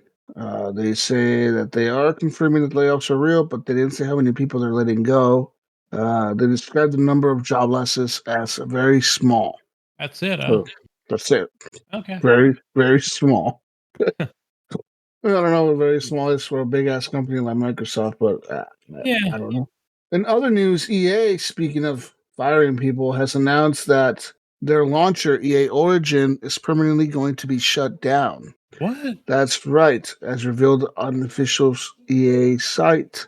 EA Origin will be shutting down operations in roughly 3 months' time. It will be getting replaced. EA's latest launcher, the EA app. EA app works for Windows, and it's going to be their Electronics Arts all-new enhanced platform, they explained. Where you can easily play your favorite games. This app provides a streamlined and optimized user interface that gets you into your games faster than ever before. So why are they shutting down Origins? You're wondering, Gunny. Well, as stated, they will be shutting down on April 17th as Microsoft has stopped supporting 32-bit software. But if you're not using Windows 11, you cannot install EA app. You have to still use Origin. So, Trying to think of which one I actually use with the Game Pass. Is it like same thing? Well, if you have Windows 11, you're probably using the EA app. I would download the it EA looks app. different than Origin. It's a nice interface. I like it. They say here dozens of EA games actually require you to authenticate them through the EA app when you launch them, which means they're impossible to play on the 32-bit versions of Windows. So you cannot play it on a Windows 10 PC or whatever. It says here, they also clarified if you are a Mac user, like a Mac operating system user, that Origin isn't going anywhere for you as a Mac OS. It's not making the shift to 64-bit anytime soon, they said. So yeah. So EA, once again, shutting down another one of their launchers. Yeah. That was like the fourth one or fifth one they shut down. Yeah, I know that going back a couple of years ago, I remember Mayo was saying that he had his fucking EA app or whatever, EA Origins account hacked couple times differently. I don't know, just like the lack of security or whatever. I'm like, damn, Mayo, like, are you giving your password? And he goes, nope. They just keep hacking my account. Fuck EA. Yeah. Yeah, he goes, I had to fucking contact him like a couple different times, like because my shit kept getting hacked through EA. So. Dude, when I had it, like I said, like trying to get my EA account on my PlayStation was like, it's like pulling teeth, man. Like, fuck, it really was so hard. It was so fucking hard. Yeah. It took me out. I legit spent probably 20 hours on that to do it. Something that should have taken me at most an hour. It took me about 20 hours to do because I had their link on the phone to chat with them. Then they send me a link in the chat talking about click this link to find out your IP address. So I clicked the link. Well, what happens on a phone when you click a link? It closes that page and it goes to the next fucking link you open. So I tried to go back to the chat and the chat was gone. The window was closed. And I couldn't figure out how I got to that chat to chat with somebody. I couldn't figure it out. And then I pulled out a PC. I couldn't figure it out. It took me hours looking on a PC on the EA support fucking site or whatever, like the EA support, whatever the fuck it's called. EA help or something like that. I went on there. It took me hours to find out a chat. Like, how do I chat with someone? Probably Hours, dude. AI people. They don't want you to talk to people. It was hours. They don't want you to talk to people. Everything has an answer. Like if you have like it'll say, type your issue here. So you type your issue, and then they pop up like 50 questions, right? Of like what your issue may be. Like, oh, I have an issue logging in. Do you have an issue logging in? Did you forget your password? Did you forget your email? Did you forget your username? Did you somehow like forget your second factor authentication? Did you forget this? Did you forget that? Did you misplace this? And like, no. Like, you're looking for the answer. You're like, no, this is not the answer. This isn't the answer. Finally, after clicking, like, this isn't helpful, like about 1,000 times, it says, oh, Oh, would you like to chat with one of our representatives? Yes, I wanted to do that from the beginning. Like, and then they ask you, well, what's your name? Okay. What's your email address? What's the email address you're trying to link? Well, what's the email address you're trying to remove? What's the console that you're trying to use? What do you normally play on? What games do you normally play? What's the last game you bought? They ask you all these questions to get you to like authenticate that you are you and you are the one trying to link your PlayStation to your account. Well, what's the last game you bought on EA? I'm like, Battlefield? I don't know. They're like, well, what's the credit card you used to buy Battlefield? I'm like, I bought it on Steam. They're like, okay, what's the credit card you used to buy it on Steam? I'm like, I don't remember. So like, You they're like, all we better. need. They're like, all we need is the last four numbers of that credit card to verify you're you. I'm like, dude, I legit did not know. I don't even know how I pulled that information. I think I went to my PayPal because I buy everything on Steam through PayPal, and I think PayPal had that information. And I was like, I Yeah. bought it on PayPal, and they're like, well, what's the last word of the credit? I'm like, fuck, I don't know, dude. And I fucking had to argue with them, like, motherfuckers, figure my goddamn shit out. Fucking finally, after like 10 hours of me verifying who I am with them, they're like, okay, we're verified as you, but knowing if you do this, you're gonna lose all your save files on your PlayStation or on your fucking Battlefield. If you played Battlefield on PlayStation or anything, you're gonna lose all your progression. I was like, I don't care. Just let me link my current account on Steam to my fucking PlayStation. And they're like, okay. They finally like they did it. It took forever to do it, dude. Like forever. And the problem was I couldn't play any EA game. Any EA game. Like any football game, any Battlefield game, like it would just let me launch it, but it wouldn't let me log in because you know how like all of them you're required to log in to get all the features. Yes. Well, Correct. like Battlefield, I couldn't even play like anything in Battlefield, like no multiplayer. So it's like you can play the intro part, you can play a little bit of the campaign, you can play. That's it. That's it. You're fucked. That's all you can do. So it's like, oh man, like I legit was so mad. I was so fucking mad trying to get that. So yeah, I bet it sucks when your shit gets hacked, dude. Like they probably Yeah. make it a fucking hassle to get it like fixed. Yeah, there's like some of the stuff I follow on, like whether it's like something like, for example, Steam Deck, right? Where like, oh, do you want to get for example, Origins, like do you want to get some of your games to work on the Steam Deck? Okay. But some of the games, Jesus, require a login. So that was like a fucking hassle for like some of the YouTubers. I never did it, but like trying to get it to where like they could actually play like some of the games on there, like it was damn near impossible. Mhm. Because it did require like an email address or a password. Fuck you, Yeah. EA. Or In other news, Ubisoft has now added Steam achievements to Far Cry 4. That's right. Before Far Cry 4 was available on Steam, you could only get achievements if you owned it via their Ubisoft Uplay app. Well, now they added achievements to Steam, and they also added achievements for Assassin's Creed Syndicate to Steam. So that means if you've never played Far Cry 4 or Syndicate, or if you have played them and you just want to get the achievements, log into your Steam account, launch it, and you'll see all the achievements pop up. That's pretty cool, man. I bet Far Cry 4 looks really good on PC nowadays because you could probably max out all the graphics and like go nuts with it. You know what I mean? yeah, I think it was like something like 3 and 4 or something like that Mm-hmm. that they added it. I know it was more than three. I think it was like 3 and 4 or 4 and 5. But yeah. Yeah, I might see how much that is on CD keys and pick it up and play. I never played that one. I played 3, skipped 4, played 5, skipped the last one with the two chicks, skipped that one. They need I, to make a Far Cry 6 already, huh? so They the one should. with the chicks, what is that called? Far Cry Uh something. This is the one with the two girls, right? They're like on that. They're on the Far Cry 5 map, aren't they? yeah, and it's only like $8 right now, Jesus. So check that out on Steam. I saw it was I rather, super honestly, cheap. I'd rather go back to Far Cry 4 than the one with the chicks. Yeah. You may ask me why, because the one with the chicks isn't that like a co-op one? I feel like Far Cry 4 was designed for single players, so I would enjoy it more as a single player game. You know what I mean? Whereas the new one, it was designed for like two people, so like playing with an AI probably gets frustrating for a while. I Yeah, don't I know. feel like that one with the chicks. What Far Cry New Dawn. something. New Dawn. Yeah. Man, I swear to God, I bought that game on Xbox when it first came out.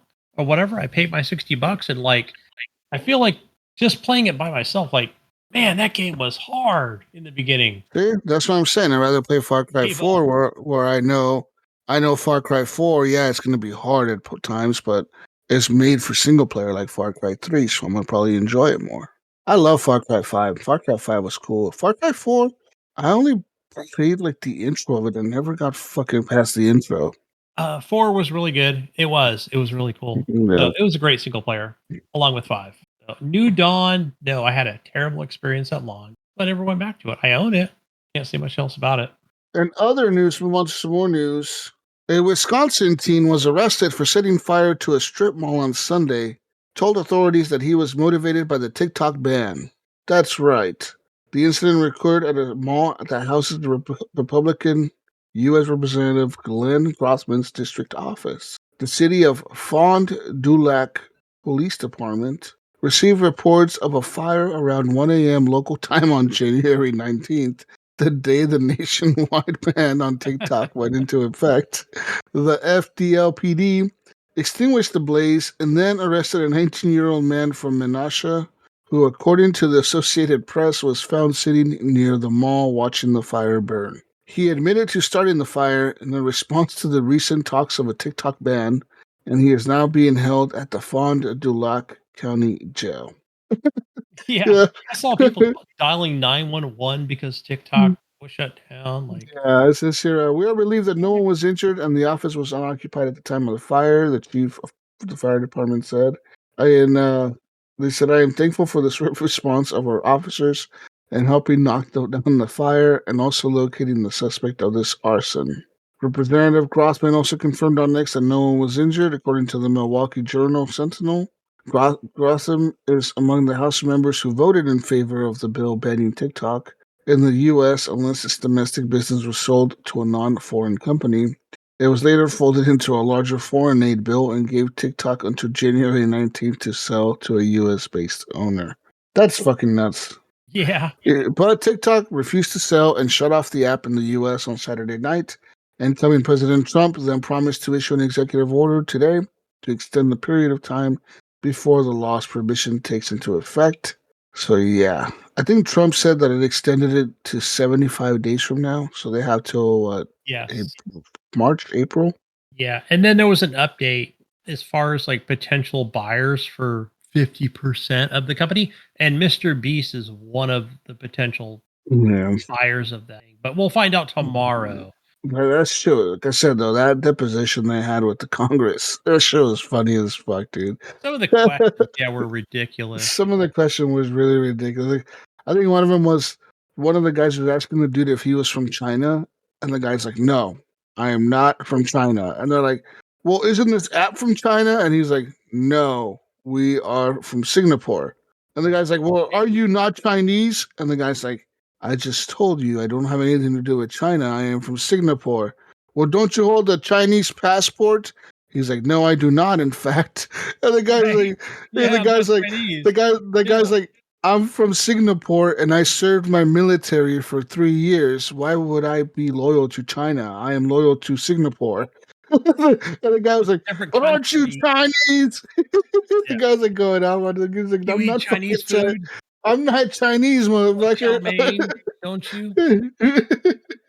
You hate pot stickers, don't you? The show is funny as fuck. Yeah. We have more news here. Okay, more news. Sony news here.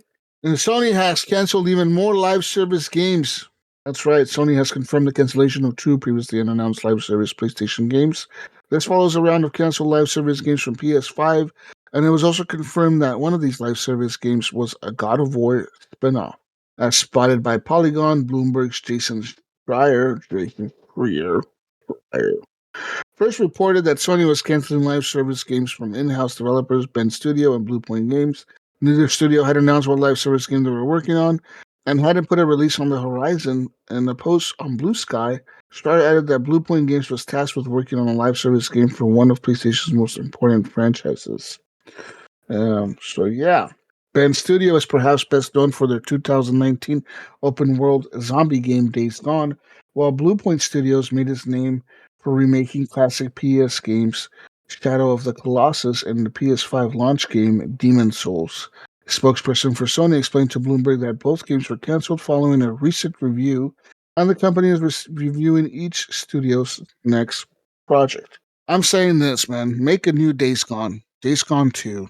I like Days Gone. Days Gone was a good game. It's been It was on. good. Yeah, they're always promoting it on Steam. You know, like, hey, this game is $10. Buy it. It's That good. game is fucking cool, man. That game was still Got good. positive It's like, reviews. I don't know why did it feel so bad when it launched? It was buggy. Was that what it was? Right? It was buggy Wasn't as okay. It fuck. wasn't completely broken though. I think it just didn't come out in the perfected mode that Sony wanted. Yeah. Right? It wasn't like, yeah, like this game is flawless. Buy it, purchase it day one or whatever. It had bugs, but yeah, it wasn't like, I don't know. It was playable for sure. That I remember. I didn't buy it at launch, but you know, I'll say this with like a lot of these live service games. Let's go back a couple of years ago. I've echoed this before. You know, when whoever the hell it was at Sony that said, "Hey, we're gonna do a bunch of live service games. We got 20 games in the mix, and you know they're swirling around and they're coming out, and this is our one of our missions besides our, you know, that this is what they're gonna do, like games like Conquered or whatever, right? That yeah, and you know, I gotta say, like, I don't want to say like this is terrible. I know you may disagree, Jesus, that like this is stupid and they shouldn't do it and they should focus more on their single player stuff, which I'm sure they do, right? They've got many teams over there, but like, I don't know. I just feel like they want to take something and if it sticks, right, you throw it against the wall. If it sticks, it's a fucking win, right, for them. And they're printing money. I don't know. So then, yeah, they haven't found that whatever that thing that works for them, you know, as far as live service. Yeah. So yeah, I don't know. I think yeah, they canceled too, but who knows? Maybe the next one that we find out, I don't know, I'm just gonna say June or July or whatever. One's gonna come out and people are gonna be like, this game's fucking amazing, you know, it's gonna be like it's gonna be our Valorant or whatever, and it belongs to us and it's first party and yeah, everybody loves it and everybody wants to buy a PS5 now and yeah, Hmm. whatever it is. So I'm all about it. So whatever they want to throw at us, keep them coming, right? Keep wasting millions of dollars, Sony, right? Yeah. Until something sticks. That's what I have for news, man, on my end. What do you have for news? I've only got a couple things now. It's kind of my new segment stuff. Just regarding like handheld stuff. So yeah, nothing new on the handheld front.